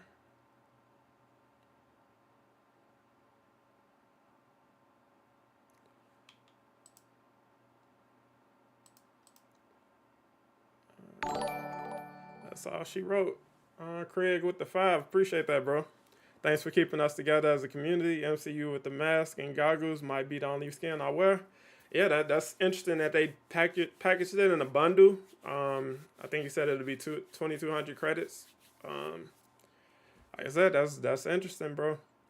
Cash, you think AIM is still sticking around? The wording in the latest trailer implies that this is the end for Modoc, not necessarily AIM, and I'm just worried. Well, we haven't seen what's actually been going on with Monica in the stream. I mean, in this new mission, so we don't know what Modoc did with her, and the working theory is that AIM will essentially be removed from the spotlight with this next mission. So I know some people were confused about Layla's wording about how the Avengers come across Bucky. So from what I understand, there's the scene that introduces him is probably going to set up that he was found after they defeated Monica at the end of No Rest for the Wicked, possibly. But who knows? If they find him at the end of Cloning Lab, that literally makes no sense. Like that won't make any sense given the context in which you have him prior to even going to the mission. Most people won't even be able to play that mission. So I'm hoping that's not how he's tied into Cloning Labs, but they have been saying for months that his story will be entwined with Cloning Labs. So it's like, it feels kind of clunky. We'll see tomorrow exactly how everything was handled, but who knows? Who knows, with Avengers. But let me see, back out of that. Like I said, I'm liking what we got for the most part, though. Got some interesting information about the skins and everything. We got new DLC coming, all of that good stuff. But that's about where we're gonna wrap up, guys. I appreciate you guys hanging out as always. I will be live bright and early tomorrow, getting ready for Cloning Lab. They seem to suggest that it's going to be coming at 10, so there's always that. So I'll probably be live around 9:30. I'll set the stream time tonight, just to give you guys a heads up and everything. But yeah, we are locked and loaded. We got a new MCU skin, so be on the lookout for news about the giveaway. So I'll be giving one lucky winner the MCU skin, and like I said, we will be at it tomorrow. Thank you guys as always for hanging out. If you haven't already, drop a like. It definitely supports the stream and the channel. And I will catch you guys in the next one.